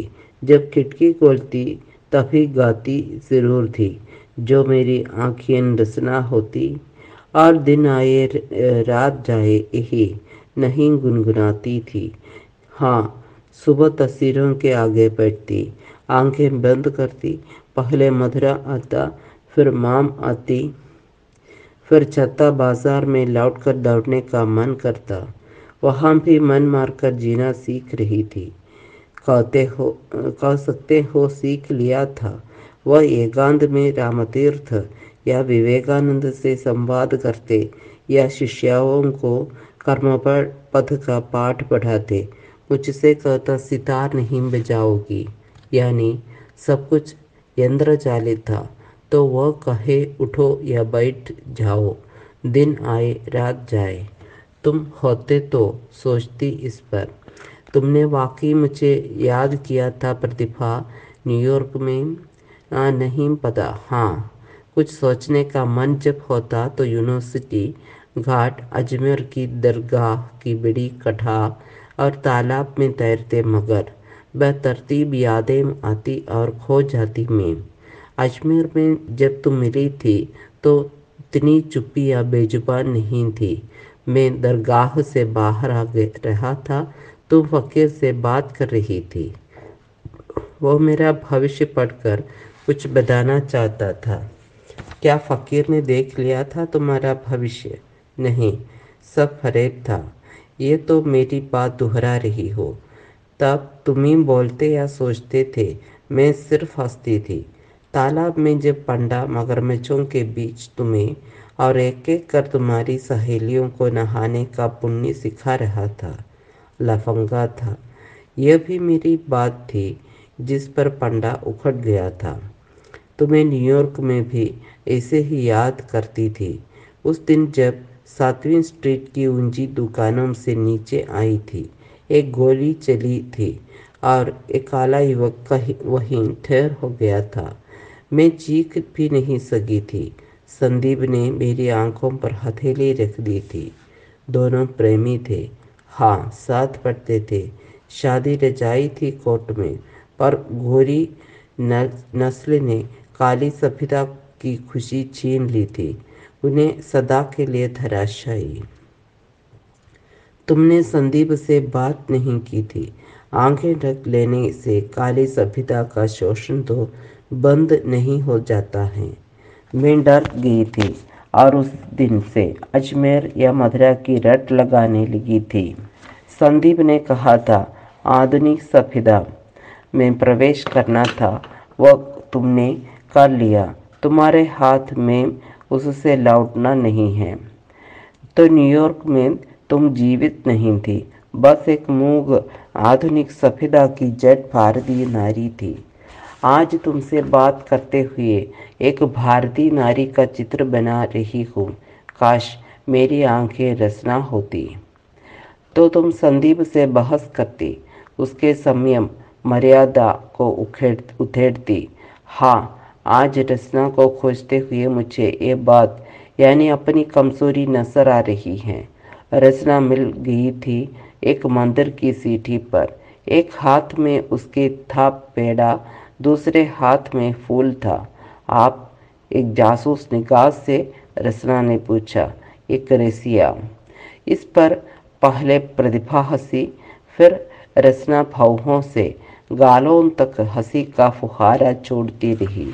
यह भ्रम भी जल्दी टूट जाएगा। किसका? आपके सौंदर्य का या आपकी? प्रतिभा ने कहा, यहीं लड़ती रहोगी या बुआजी की रोटियां भी खाओगी? वह भागी रचना। बस रह गई प्रतिभा और मैं। सिर पर देखा खना अमलतास हंस रहा था। एक गुच्छा तोड़कर प्रतिभा को दिया। जिंदगी काश इतनी ही खुशगवार होती, तब मेरी रचना ये कह पाती। आज जब उसी प्रतिभा को देखा तो चेहरे पर रेखाएं उभरी हुई थी, बाल पक गए थे। तब की संध्या बहन भी नहीं बची थी। वह दिन रात की दुनिया छोड़कर चली गई थी। बुआ जी कहाँ हैं नहीं पता, बस प्रतिभा ने कहा था रचना को देखकर अब पहचान नहीं पाओगे। वह बड़े घुंघराले बालों की रचना का आधा चेहरा एक दिन जल गया था। वह जितना जले हुए अपने चेहरे को छिपाती हैं उतना ही आंखें उसकी बता देती हैं छिपता कुछ नहीं है। तुम्हें अपना नाम तो याद है ना? रसना घर एक एक शब्द को बजाते हुए कहा और स्कूल का रजिस्टर बंद करते हुए बाहर आई थी। चलो, कहा रचना घर में कुछ नया सहेजने। थोड़ी धकी, थोड़ी उदास आंखों से देखा प्रतिभा ने मुझे और उसे याद आई चाय भी नहीं पिलाई। चाय पीते हुए प्रतिभा को मैं खोजता रहा न्यूयॉर्क से मथुरा तक, पर वह कहाँ खुल रही थी। बस एक बार उसने सुर छेड़ा था जो मेरी आंखें रचना होती और रास्ते पर वो वही दोहराती रही। कई गिलियाम संगरी और खूब नजर आई। कहीं पुराना 900 साल का मकान ढहा हुआ था, मलबे पर लड़के खेल रहे थे। कहीं ढहे मकान में एक दुकान बेची थी। मैंने एक लस्सी मांगी थी। एक और आवाज़ आई उसी दुकान से, एक नहीं दो महाजन। यहाँ पांडवों का राज है क्या? मैंने चौंक कर पूछा था। राज तो महाजन का है, पर भोग तो हम लगाएंगे ही। भोग मैं लगा रहा हूँ कुल्हड़ इधर। नाराज क्यों होते हो महाजन? मैंने एक लस्सी का दाम दिया, कुल्हड़ को फेंक कर उसे देखा। अभी अभी आपकी तरह अकड़ू पंडित मिले थे। अकड़ होगी तभी तो पंडिताई दिखा रहे थे। नहीं, मैंने बस से उतरते हुए एक कप चाय की मांग की थी। पंडित की चाय की दुकान थी, अच्छी चाय पिलाई थी उसने, पर अकड़ किस बात की थी? चाय का कुल्हड़ नहीं फेंकेंगे पंडित जी। पंडित जो हैं तो दुकान में चाय बेचते हैं, धर्म तो नहीं गंवाएंगे। मैं नहीं जानता उनका धर्म कुल्हड़ में था या चाय में या मेरे पैसों में। दुकान से उठकर मेरे पास आया। धर्म नहीं गंवाएंगे? कुल्हड़ यदि तुम्हारा धर्म है तो दुकान बंद कर दो अकड़ू पंडित। मैं बस अड्डे के मैनेजर के पास गया था। वहां तक अकड़ू पंडित मेरे पीछे पीछे आया था। मेज पर रखा कुल्हड़ उसने कनस्तर में फेंक भी दिया था। अब दुकान की है तो चाय के कुल्हड़ भी फेंकना होगा। यही बात मैनेजर और मैंने एक साथ कही थी। तभी एक आधी मांग संवारी महिला मेरे पास आई थी। आधा माथा जला हुआ था जिसे वह छिपा रही थी, कभी पल्ले से कभी जुल्फों से। आंखें बड़ी बड़ी और चौकनी थी उसकी। आपको देखा है, देखा होगा, मुझे याद नहीं।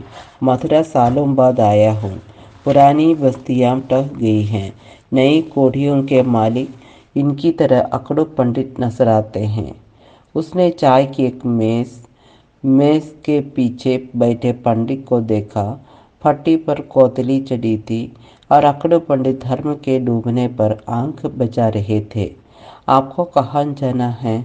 बस एक बार आया था, सोचा डेम्पियर पार्क के बाद छत्ता बाजार है, वो वहाँ होगा ही। उसके बाद की तीसरी गली का 5वां मकान था तो वो वहाँ भी नहीं मिला।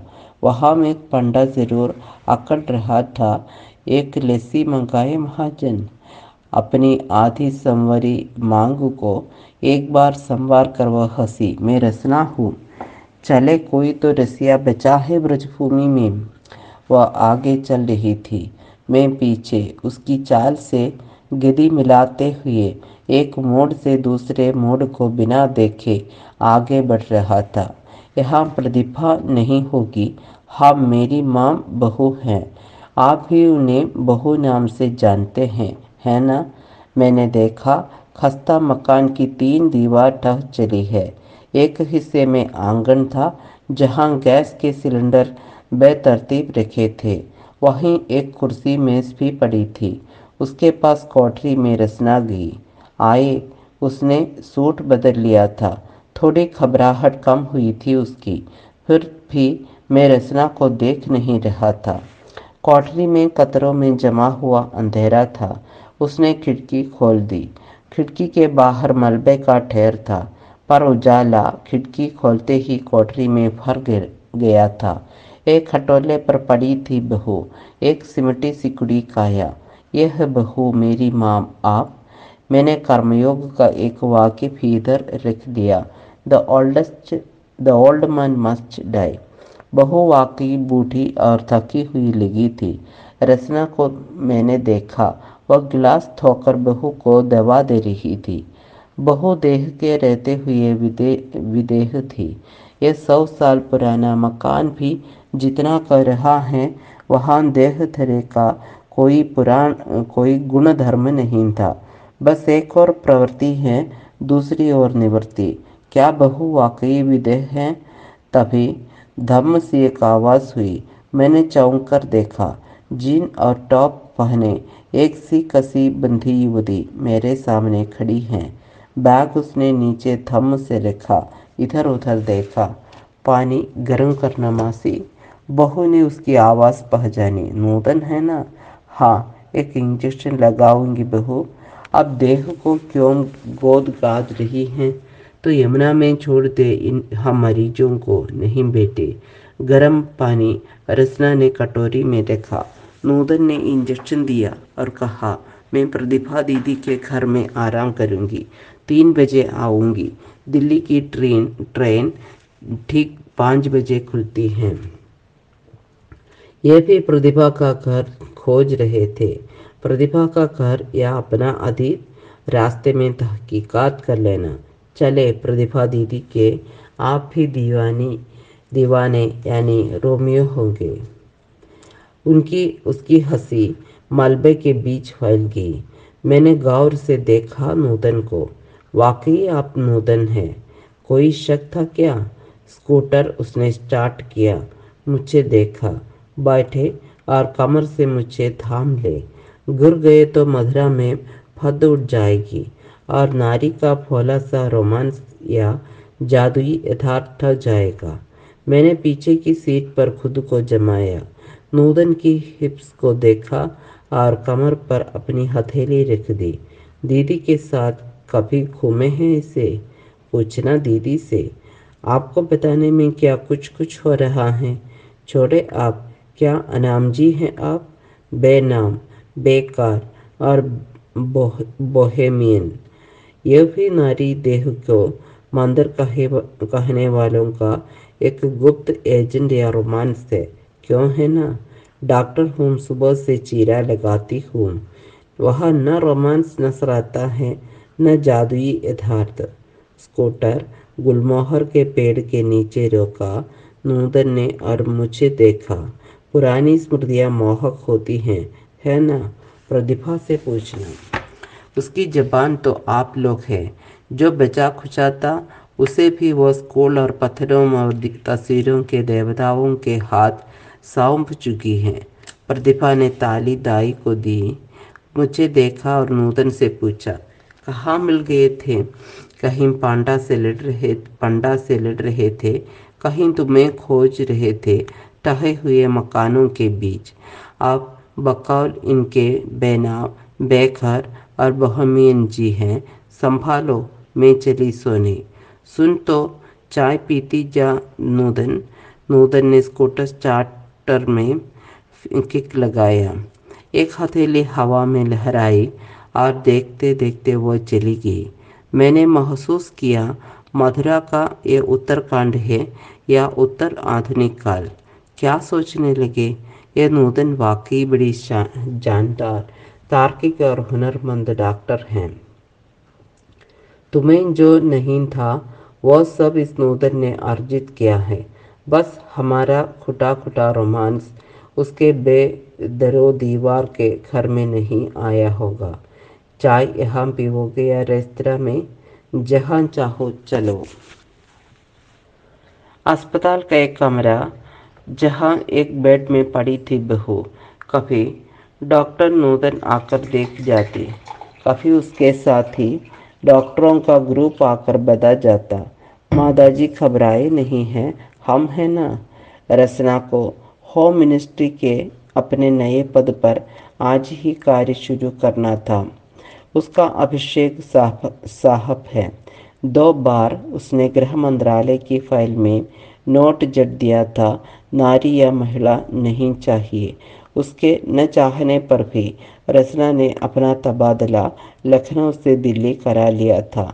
वह पर्दा उठाकर सीधे अंदर गई थी। सर, मैं रचना हूँ। आप आगे आ ही गई। यह मेरा काम सर। मंत्रालय से पूछताछ चल रही है तो मैं एक मेज कुर्सी यहीं डलवा देती हूँ। बिना कुछ जवाब दिए अभिषेक चला गया था बड़े साहब के चैम्बर में। वहाँ उसे नई डांट पीनी पड़ी। ये क्या है अभिषेक जी? क्या सर? यह भी मुझे बताना होगा कि नारी विरोधी हैं आप।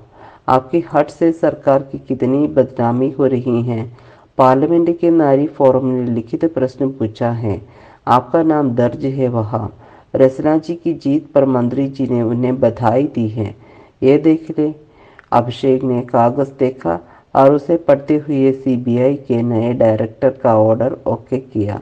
आपके केबिन में एक मेज कुर्सी होगी मिसेस रचना की। यह अभी लग जानी चाहिए, फिर मुझसे मिले। मुंह लटकाए हुए अभिषेक एक चैम्बर से दूसरे चैम्बर तक घूमता रहा। तब तक मिसेस रचना अपने उपनिदेशक के पद पर आसीन हो चुकी थी। तनाव भरा पहला दिन उसने डायरेक्टर के साथ बिताया था और चाय मंगाकर पूछा था, सर चाय तो आप महिला के साथ पी लेंगे ना? अभिषेक ने चेहरे पर खुशी का भाव लाते हुए सिर्फ हाथ आगे बढ़ा दिया था। मिसेस रचना ने कुर्सी खींची थी और 12 से 2 चाय साहब के टेबल पर रखने का ऑर्डर दिया था। तभी आई थी डॉक्टर नूतन डॉक्टर तेजा के साथ। मिसेस रचना ने परिचय कराया था, ये है डिप्टी डायरेक्टर मिस्टर अभिषेक। खंडी बजाकर नौकर से 2 चाय का ऑर्डर वह दे रही थी, पर डॉक्टर नूतन का चेहरा देखकर उड़ी। क्या है? तुम कब तक आओगी? बीच में अभिषेक ने कहा, आप जाना चाहें तो धन्यवाद। अभी कोई ऐसी बात नहीं है डॉक्टर नूतन।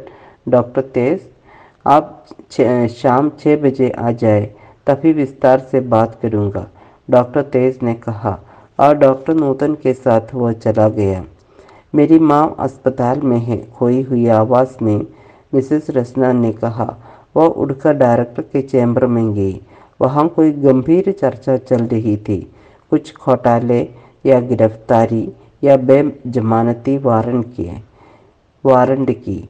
मिसेस रचना ने सोचा, आज कहीं भी जाना ज़रूरी नहीं होगा। वह चुपचाप आकर अपनी कुर्सी पर बैठ गई। आप जाना चाहें तो अस्पताल हो जाए, मैं उधर ही जा रहा हूँ, अभिषेक ने समझौता करने के स्वर में कहा। धन्यवाद सर, अभी शाम तक यहीं वेट करूँगी। शायद फ़ोन से प्रतिभा या नूतन मुझे ज़रूरी बातें बता दें। अभिषेक अपनी टेबल पर कुछ ज़रूरी फाइल उलटता रहा। फिर अचानक डायरेक्टर का फ़ोन आया। आप दोनों तुरंत आइए मेरे चैम्बर में। आप चल रही हैं साहब के चैम्बर में? हाँ चले। फिर शाम तक कई तरह के तनाव के बीच रचना रही। वह कभी अपना चेहरा देखती, कभी फाइल एक और सरकाकर मेज के चक्कर लगाती। उसे लगा ये तनाव अकेला उसका नहीं है, न ये संकट उसने बनाया है। फिर मां की तरह जो संकट आया है सामने, उसे ही देखो, गाती रहो, जो मेरी आंखें रचना होती। उसे याद आया पिता के पेट्रोल पंप को चाचा देखते थे।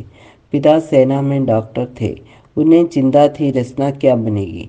अभी 1 साल की थी रचना जब खून में नहाए हुए पिता की लाश को वह आंगन में उठाना चाहती थी। बस माँ चूड़ियाँ तोड़ रही थी और अचानक चाचा ने सामने आकर कहा था, ताली दे। कैसी ताली? पेट्रोल पंप में काटा था वह। माँ ने बात नहीं वहीं रोक दी थी।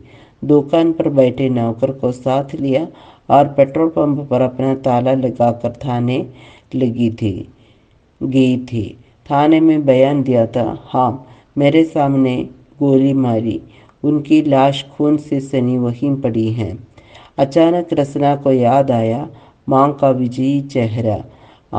याद आई पेट्रोल पंप की ताली लेकर घर आने की खुशी।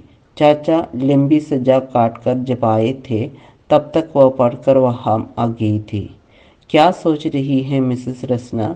उसने घूम कर देखा। डायरेक्टर पुरी उसकी पीठ थपथपा रहे थे।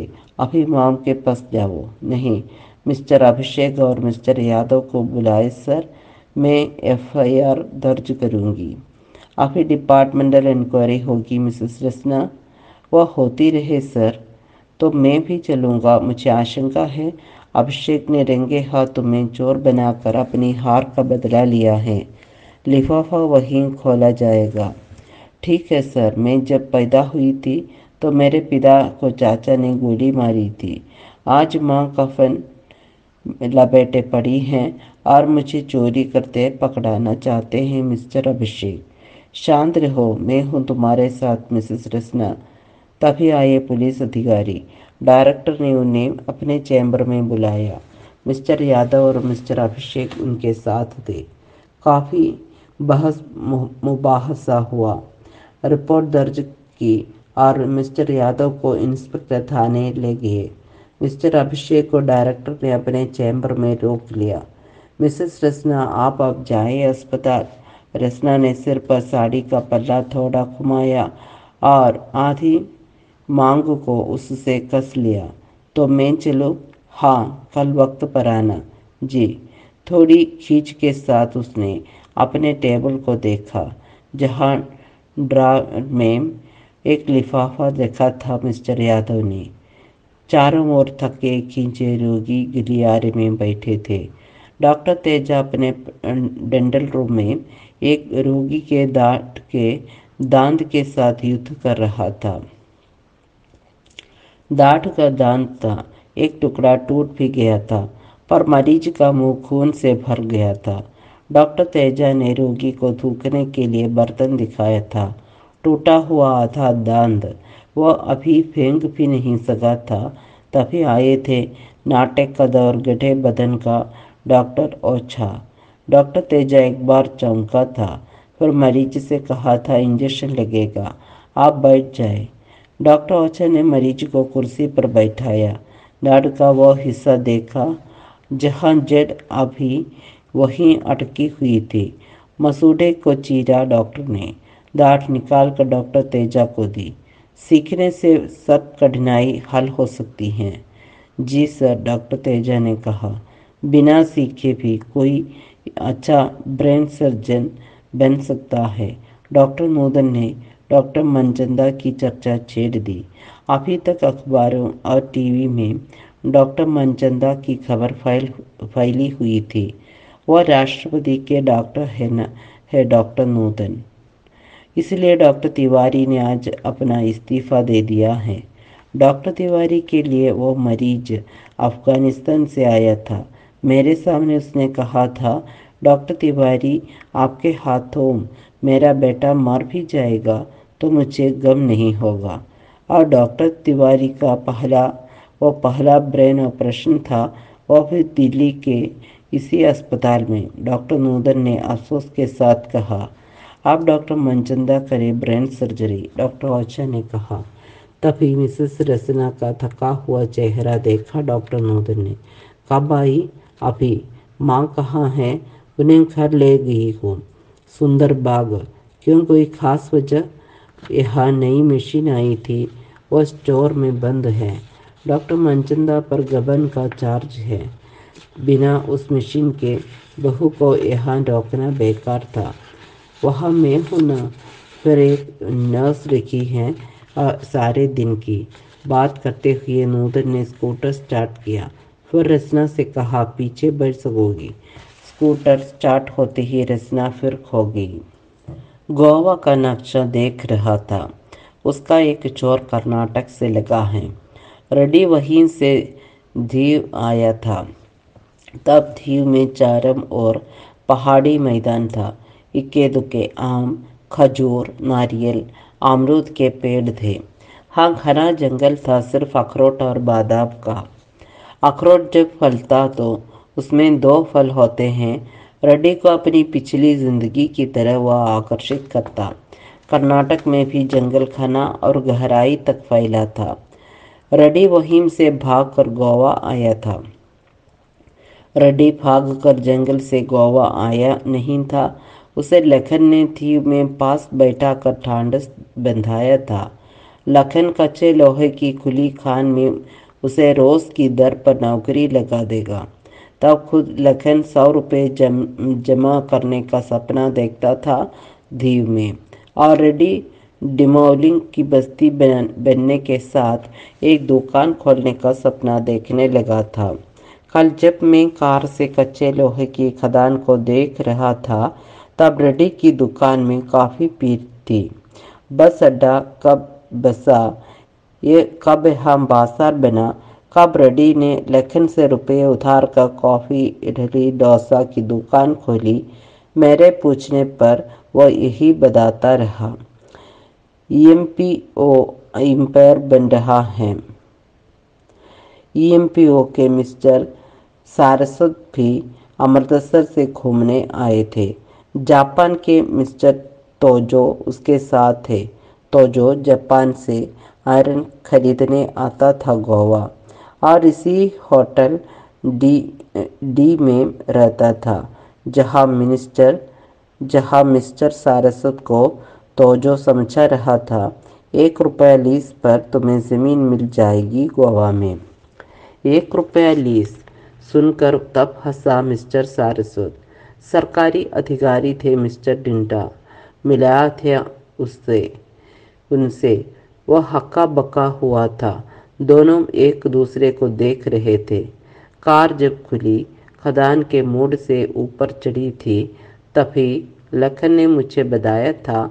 तब तक दूर दूर तक जंगल था, पहाड़ों से भरा जंगल लदा था। साहब ने 2 रुपये में मुझे भी नौकरी दी थी, आज से 30 साल पहले। अब मैं नए साहब का ड्राइवर हूँ और कर्नाटक का मेरा साथी रेडी और 1 रुपये लीज के तुम्हारे सारस्वत मालिक। नए साहब उसके बारे में बताएंगे। कभी वह जापान रहते हैं, कभी जर्मनी। इधर एक काम अमेरिका में शुरू किया है साहब ने। हाँ, फ्रा का घर देखा है ना? नए साहब ने मुझसे पूछा। चाय पी थी शांता कुंज के बगले में। का रेडी का क्लिनिक है वहाँ बड़ा सा। डोली वहाँ आई थी, पैर और हाथ की हड्डियों में दर्द की शिकायत लेकर। नए साहब से मिलाने ले गए थे मिस्टर तिक्ता। फ्रा केरल से आया था, मैनेजमेंट कोर्स में था। नया ऑफिस खुला था जहां मिस्टर तिक्का की सिफारिश पर उसे नौकरी भी मिल गई थी। कोर्स की तैयारी कर रहा था। वहीं उसने देखा था लवी को। छोटी छोटी आंखें, भरा भरा चेहरा, तीखे नए नक्श, चुलबुल स्वभाव। लक्ष्मी कार चला रही थी और मिस्टर बाग चुप था। तभी लक्ष्मी ने शैतानी से परिचय दिया था।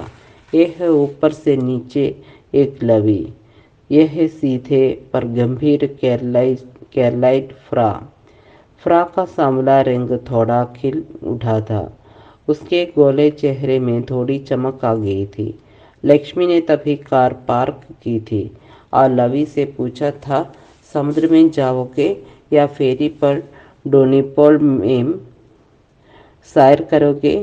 अगर मुझसे पूछ रही हैं, लवी ने कहा और शैतानी से कही, तो तू सारे गोवा की मुझे सैर कराती रहेगी। मैं फ्रा से पूछ रही थी तो मैं चुप रहती हूँ। यही तो तुझसे होगा नहीं। कॉलेज में तुम कभी चुप रही थी। हाँ, एक बार, हंसते हुए फ्रान ने कहा था। वो मुझे मालूम है। शायद मैं नहीं जानता मुझे क्या पसंद है। मेरा जन्म केरल में वहाँ हुआ था जहाँ वल्लतोड़ ने कथकली का मंडलम बनाया था। बचपन में मैं वही एक सूखी नदी की वाकई तल में बैठ जाता था। तल में पत्थर ही पत्थर थे। अच्छा तुम चुप्पे हो और फिदरी मन में बहते रहते हो। इंट्रोवर्टेड इंट्रोवर्टेड नहीं हो। ये इंट्रोवर्टेड नहीं, ओवर एक्टिव है। अच्छा, बाघ का मिस्टर ढिंढा या मिस्टर तिखा के कोर्ट में फैसला होगा कौन ओवर एक्टिव है, कौन मछली की तरह चंचल। हाँ, पानी में छोड़ दे तो ये भी ओवर एक्टिव नजर आएगी। फ्रा ने लवी की ओर देखकर कहा। कई बसी बस्तियों को पीछे छोड़कर एक कार होटल इंटरनेशनल हॉल में रुकी थी। पहले कुछ खा पी ले क्यों? दोनों ने सिर्फ एक दूसरे की ओर देखा था। उस दिन के बाद अक्सर लवी फ्राक को या फ्रा लवी को डोनापोल ले जाता था। दोनों का छत पर अपना प्री कोना था। प्री आइसक्रीम थी, प्री मोटर बोट थी। दोनों जब थक जाते तो जाल में छोटी छोटी मछलियों का रिंग और चुलबुलाहट देखते थे। फ्रा का घर अभी खाली था। एक नया डाइनिंग टेबल वह लाया था, बीच कमरे में वह रखा था। उस पर कटा हुआ अनानास शायद सुबह का पड़ा था। कुर्सियां मेज के पास लगाते हुए फ्रा ने कहा था, यह भी कोई घर है? वह भी बन जाएगा जब तुम उसके लिए तैयार हो। फ्रा ने कुर्सी तरतीब से मेज के बीच लगाई थी और चाय या कॉफ़ी बनाने जा रहा था। मिस्टर तिखा ने डोली से कहा था, तुम देखो क्या है। डोली ने उसे कंधे से पकड़कर बैठा दिया था एक कुर्सी पर और बताया था, अभी तुम्हें और लवी को एक ही सपना देखना है, अमेरिका जाकर मैनेजमेंट कोर्स में दाखिले का। वह भी सपना रोज टूट जाता है।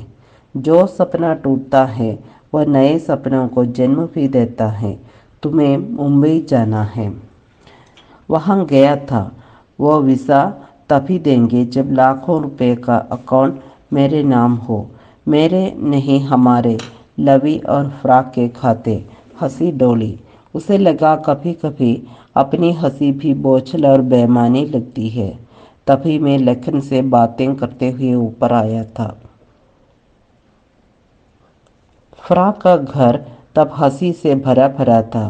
कुछ बोझिल थी डोली की हंसी, कुछ तनी हुई थी मिस्टर तिखा की भौहें। सिर्फ फौला चेहरा था फ्रा का, जो एक बता रहा था, सपने टूटते तो रहते हैं पिता के घर से ही, पर कोई सपना जीवन में जन्मा नहीं है। हाँ, लवी जब कहती हैं टूटे सपनों का ताजमहल फेंक जाओ, तब तब मैं कहाँ रहूँगा? यहाँ मेरे भीतर। मेरी बीमारी ने सबको अपने दायरे के बाहर लाकर खड़ा कर दिया था। फ्रा ने कोഴിക്കോട് के एक प्राकृतिक चिकित्सक को फ़ोन किया था। वह अपने अमेरिका जाकर बसने के स्वप्न को भूला नहीं था। हाँ, स्थगित उसने ज़रूर किया था उसे। लक्ष्मी बाग ने मुझे अपने नए बंगले की ताली दी थी। यहीं रहोगे समझे? उसने अधिकार के साथ मेरा गृह कार्य भी मुझे समझा दिया था। ये तुम्हारा स्टडी रूम है न ठीक? उसने ठीक खिड़की खोली थी। बाहर था लाल फूलों का एक भरा लदा पौधा। अंजीर और नारियल का पौधा भी इत्मीनान से उसे देख रहा था। बगीचे की एक सफ़ेद लता का फूल मुझे भी अपना लगा था।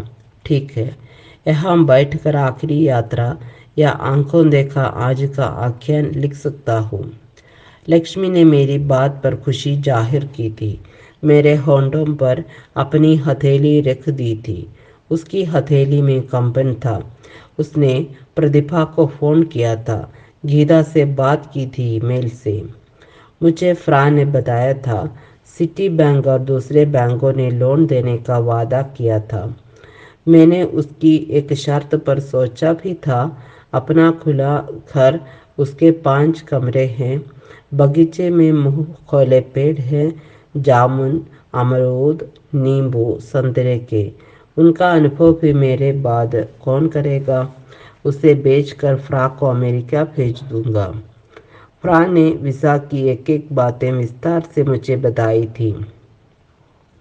आखिरी चट्टान से जैसे विवेकानंद ने सागर को देखा था, वह अपने कर्मयोग का नक्शा बना रहा था।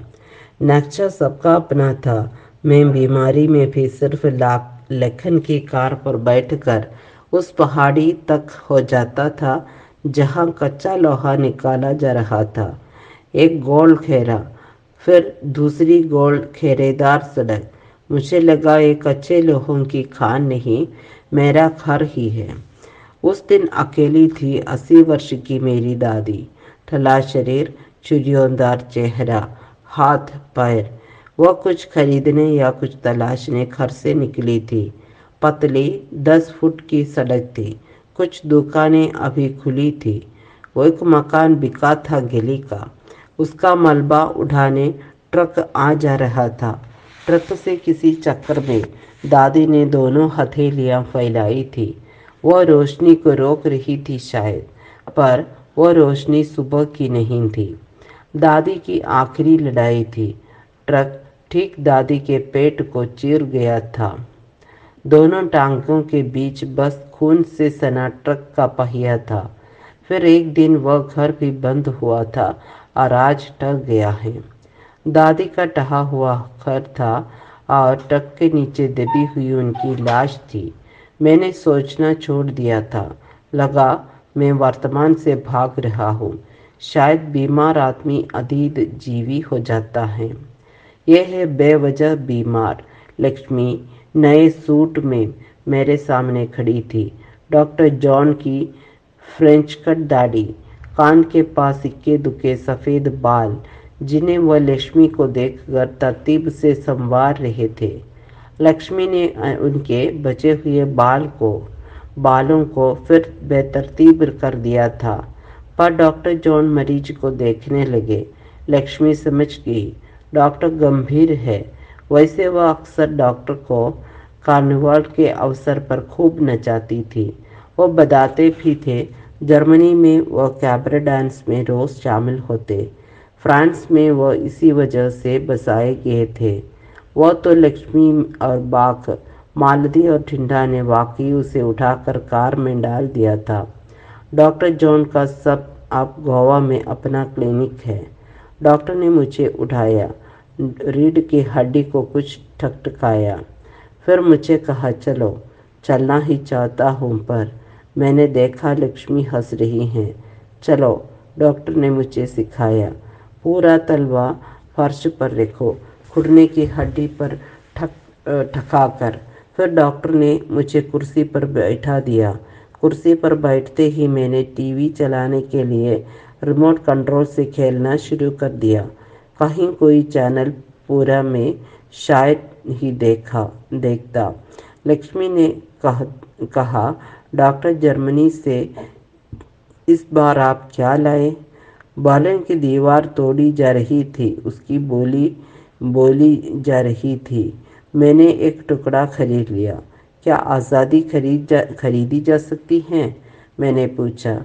डॉक्टर ने लक्ष्मी से शिकायत लहजे में कहा, ये बीमार नहीं लगता। मैं बीमार नहीं हूँ डॉक्टर, मैंने पूरे खुलेपन से कहा। पर लक्ष्मी कहाँ मानने वाली थी। उससे फ़ोन किया मालती को, फिर बाक को। मैं तब तक बीमार की तरह डॉक्टर के औजारों से अपनी हड्डी तक टक टक की आवाज़ सुनता रहा। लो, बाक तुमसे बात करेंगे। लक्ष्मी ने फ़ोन मुझे दिया। क्या हुआ बाक? हुआ कहाँ होगा। आज शाम तुम्हारी बीमारी के गम में हम लोग नाचेंगे। हम लोग यानी डॉक्टर जॉन और आप। हंस लो, शाम को हंसी नहीं आएगी। IGCI सेठ सारस्वत, मिस्टर ठिंडा और गोवा किया क्रीम तुम्हारे गम में शरीक होगा। डॉक्टर जॉन ने फ़ोन लिया। क्या कुछ हादसा भी हो गया? होगा राजमहल में पहले राजा मरेगा, फिर महारानी, फिर युवराज। तुम गोवा में पार्टी दे रहे हो या नेपाल में? लक्ष्मी ने फ़ोन छीन कर कहा। पार्टी डियर, पार्टी होती है वो गोवा, काठमांडू, जर्मनी में भी पार्टी का लुत्फ है। तुम क्या लुत्फ नहीं चाहती हो? बीमार की सेहत। वह डॉक्टर के हवाले अब है। डॉक्टर जर्मनी से अभी आया है। वो पार्टी में नया जादू दिखा सकता है। मेरी जांच पूरी हो गई थी। डॉक्टर जॉन ने लक्ष्मी से कई बार मजाक किया। लक्ष्मी ने उसके बचे हुए बालों पर एक मीठी चपत लगाई। दोनों चले भी गए। तभी दरवाजे पर नजर आया था लखन। सर कहाँ चलेंगे? सी बीच या हाइरनोर हिल पर? तुम कहाँ जाकर खुश होते हो? पता नहीं साहब, अपना घर तब बस रहा था। आज वह बदनाम बस्ती है। फिर भी जब पुराने मंदिर पर 10-15 औरतें जुलूस बनाकर कल आई थी तो मैं खुशी से नाच उठा था। इतना हंसते हुए मैंने खुद को कभी नहीं देखा था। 20 साल से उन औरतों के घर में रहा हूँ। उनके माने? सर, सरकारी कागजों में अपना घर एक रजिस्टर्ड प्रोस्टिट्यूट का इलाका है। वहाँ घर के भीतर बनते या टूटते घरों की ही कहानी है। कैसी कहानी? पोर्चुगीज जा रहे थे। उनके घरों में काम करती आयाएं भी रो रही थी। मेरी माँ भी उनमें थी। मैं भी साहब का हाथ थामे माँ के पास खड़ा था।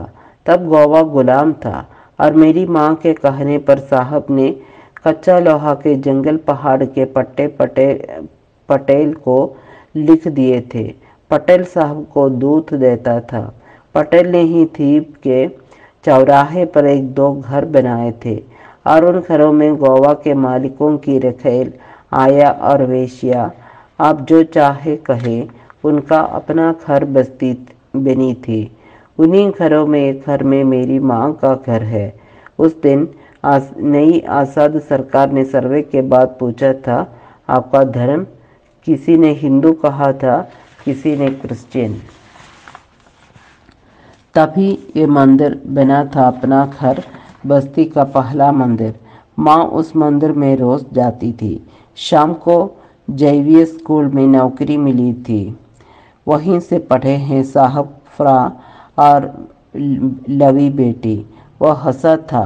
माँ ने एक दिन सुना कि मंदिर में जाना माना हो गया है अपनी बस्ती की वेश्याओं का। माँ खूब जोर जोर से पहले मुझे थाम कर रोई थी।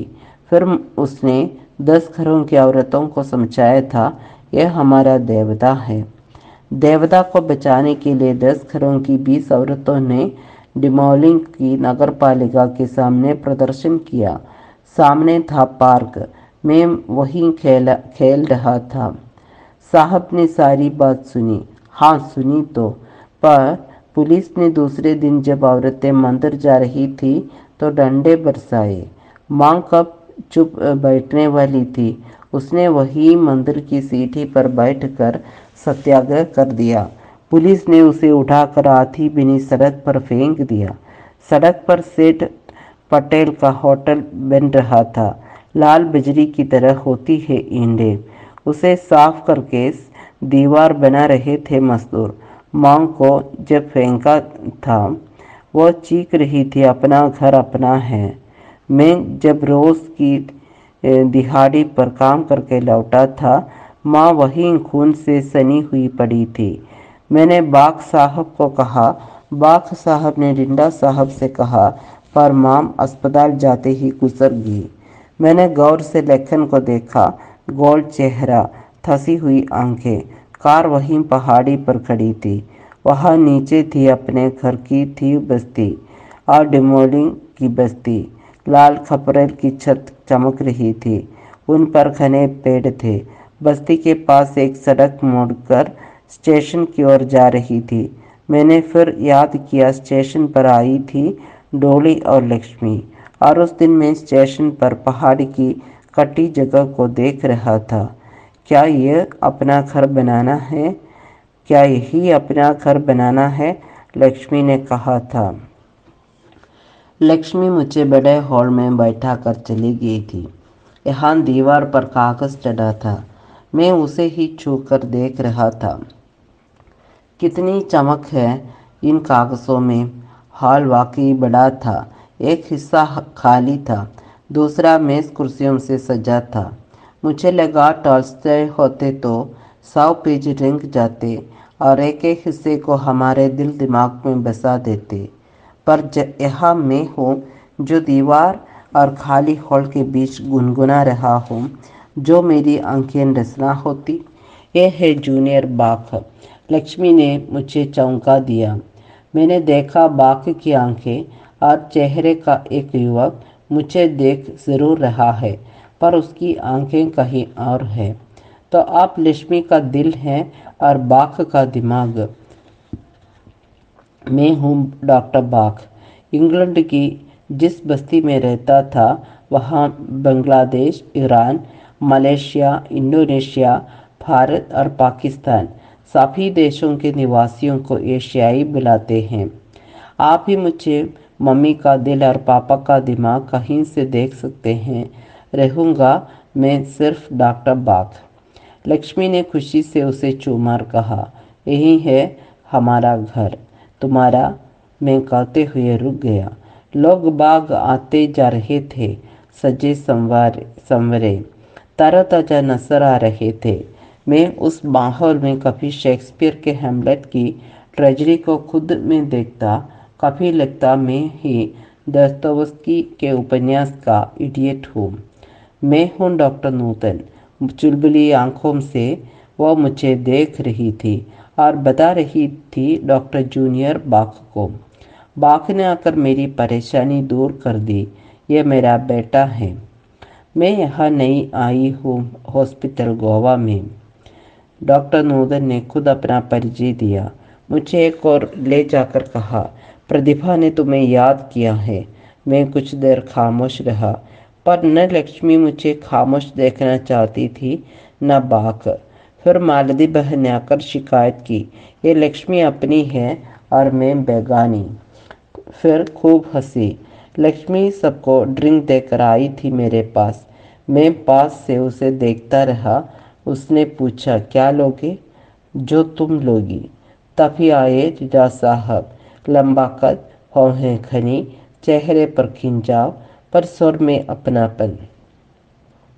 यहाँ क्या बैठे हो? वो मुझे उस हाल में ले गए जहाँ सेठ सारस्वत, सेठ पटेल यानी गोवा की बड़ी हस्तियाँ विराजमान थी। ये मेरे साले साहब, सारी दुनिया एक तरफ जोरूं का भाई। सेठ सारस्वत ने ताली बजाई। जिंदा साहब के साले हमारे भी साले हुए। आधी दुनिया इन पर न्यौछावर। क्यों झूठ बोलते हो? आधी क्या, तुम्हारे एम्पायर का सुई भर हिस्सा ही इनका हो जाए तो वह कविता लिखेंगे या नाचेंगे? मालती बहन ने मुझे खींचा और बाजार में अपना भाव लगाने से बचा लिया सारस्वत एम्पायर की हिस्सेदारी से। बाख और मालती, रिंटा और लक्ष्मी डॉक्टर जूनियर बाख और डॉक्टर नूतन का जोड़ा था। सेठ सारस्वत की जोड़ी कभी आगे जाती, कभी पीछे। मैंने तभी देखा मस्ती में झूमते हुए आ रहे हैं डॉक्टर जॉन। बचे हुए बालों को अपनी उंगलियों से संवारते हुए मेरे पास रुके। क्या यहाँ भी मरीज हो? फिर हंसे और एक पे मुझे दे दिया, दूसरा खुद लेकर चारों ओर देखने लगे। पहले आए बाख। ये मेरा परिचय कराना चाहते थे, पर डॉक्टर जॉन ने कहा, हम जानता है आप ज़रूर कवि हाइने को नहीं जानते होंगे। मैंने विस्मय से कहा, जर्मन कवि हैं हाइने। बाख ने समझाया और हंसा।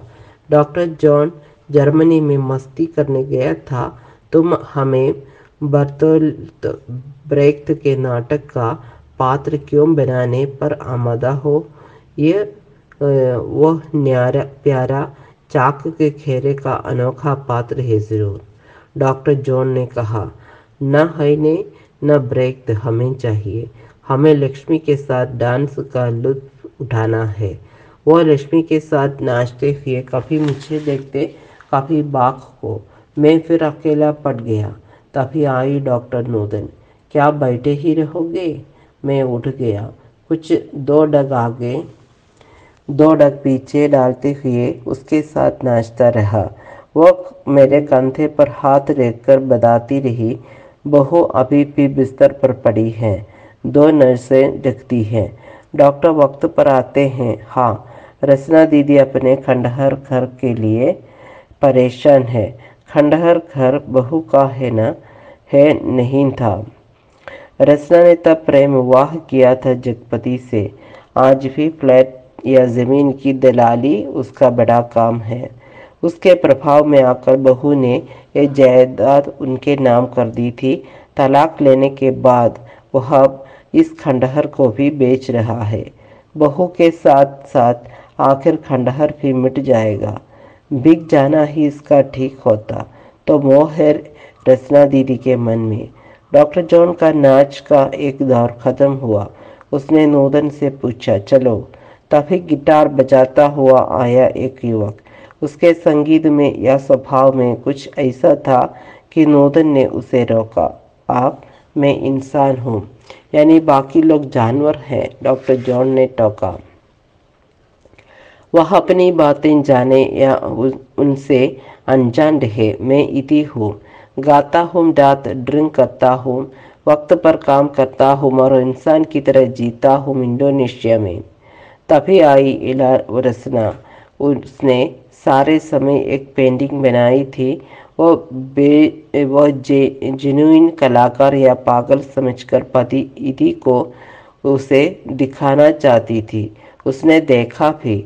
यदि गिटार न बजाकर एक युवक से बहस करता रहा और युवक उसके साथ बहस को गर्म करता रहा। आप अकेले इंसान हैं जो गिटार खाते, गिटार पीते हैं, गिटार से प्रेम करते हैं और गैर इंसानों को अपने तिलिस्म में आने नहीं देते। इदी इदी इदी, यह इंडोनेशिया नहीं है, यह भारत है। पुर्तगालियों के चले जाने के बाद सद गोवा है। ये देखो, मैंने इस लुफ्त पार्टी का चित्र बनाया है। उसने इदी का हाथ थामा, उसे झकझोरा और अपनी पेंटिंग उसके सामने रख दी। बचपन में क्या आप कार्टून फिल्म देखा करती थी? डॉक्टर नूतन ने पूछा। ये आपने कैसे जाना? क्या ये पेंटिंग से लगता है? नहीं, यह आपके ठहरे हुए दिमाग से नजर आता है। डॉक्टर जूनियर बाक ने सफाई दी। क्या आप लोग यहाँ सफेदा के तलखर में ठहरे हुए नहीं हैं? क्या ये लुप्त या नशा एक मानसिक टकराव नहीं है? गिटार बजाते हुए इदी जाने लगा, पर डॉक्टर नूतन ने उसे रोका। भागने से क्या रहस्य अधिक लुभावना लग सकता है? मैं भाग नहीं रहा हूँ। हाँ, मुझे मेरा वजूद लुभावना लगता है। मैं उसी में मस्त रहता हूँ। ये कोई नशा नहीं है, पर है भी। तभी आई एक और से लक्ष्मी, उसके साथ आई मालती। उसके पीछे नाचते हुए मस्ती से आए डॉक्टर जॉन और सेठ सारस्वत। सेठ सारस्वत ने इदी को वाकई गिटार सहित उठा लिया। वो बदाकर कभी सेठ सारस्वत के चेहरे की काली टोपी और गाल के सिरे पर बड़े मजे से देखता रहा। वो सोचता रहा, इंडोनेशिया की एस के मालिक अचानक कितना खुला और मस्त क्यों हो गया है। सेठ ने इदी को सोचने का मौका नहीं दिया और सबको रोका। यह है इदी, मेरी इंडोनेशिया की एस कंपनी का डायरेक्टर, और मैं इला रचना हूँ। और सेठ सारस्वत के आगे उसने अपनी पेंटिंग रख दी। सेठ सारस्वत ने उसे और उसकी पेंटिंग को दाएं से फिर बाएं से देखा और कहा, इटली तुम में बसा है। तुम्हारी पेंटिंग से मैंने इटली को फिर से खोजा है। मालती खोजती हुई डिंडा को पकड़ लाई। लक्ष्मी बाघ को नचाते हुए खींच लाई। इला रचना इला रचना ने फिर एक बार उचटी निगाहों से मुझे देखा और दूसरी बार डॉक्टर नूतन से लिपट गई। कहाँ है माँ, माँ कहाँ है, वह बार बार ही दोहराती रही। नूतन ने उसे प्यार किया, उसकी पेंटिंग की तारीफ की और उसे बताती रही, माँ तेरी कब रोती है। उसने जन्म से आज तक सिर्फ डरना नहीं सीखा है। वह दफ्तर में घर में पति जगवदी की बदलियत से आज तक लड़ रही है। टिंडा ने उसे प्यार किया। इला बेटी मेरी है, इला मेरी बेटी है। ये मेरा एक बेटा और होता तो मैं इला के साथ उसकी शादी नहीं ले जा देता। टिंडा जी, क्या शादी ज़रूरी है नारी पुरुष के बीच? नहीं, ज़रूरी नहीं है, पर एक अनुबंध। क्या अनुबंध किया था? 7 फेरा लगाकर तुमने? और मालती ने हंसते हुए कहा, शायद इला ठीक सोचती हो या मेरा बेटा ठीक सोचता हो। मैं इनके बीच की रफ्तार में ज़रूर फिसड्डी बाँक हूँ, मरेल घोड़ा हूँ। क्यों लक्ष्मी हूँ न मैं इनके सामने मरेल घोड़ा या सांको पोसा। डॉक्टर नूतन महसूस किया लोग अपनी अपनी हीनता में भी लुत्फ ले रहे हैं। उसने मुझे देखा और डॉक्टर जॉन ने कहा, तुम्हें विवाह क्यों ज़रूरी लगता है? एक अंतरंगता मिलती है मुझे अपनी पत्नी से। उसी अंतरंगता के विरोधी है पंडित, पादरी और मुल्ला। विवाह क्यों? अपनी बनाई हुई धार्मिक बेड़ियां क्या ज़रूरी है? नहीं, दोनों के जीन्स अपना अपना काम करते हैं। कभी अभी अमेरिका में 10 वर्ष से एक ग्रुप आदमी और औरतों के हार्मोन का अध्ययन कर रहा है। वह इस निष्कर्ष पर पहुंचा है कि तलाक के हार्मोन्स होते हैं और वह हार्मोन्स भी औरतों या युवतियों में अधिक होते हैं। क्या ये नारी की गुलामी या विवाह के नाते पुरुष की गुलामी का एक दूसरा वैज्ञानिक अनुभव नहीं है? मैं नूतन और जोन्स को एक नए मोड़ पर देखता रहा। मुझे लगा मेरा दिमाग इतना खुला नहीं है। क्या बच्चा पार्टी बहस से ही पेट भर लेगी? सेठ सारस्वत ने कहा और एक बच्चे की तरह उसके चेहरे के मज़े को प्यार से हुआ। मुझे देखकर कहा, हर बुद्धिजीवी बीमार होता है। फिर खुद अपनी खोज पर हंसा सेठ सारस्वत।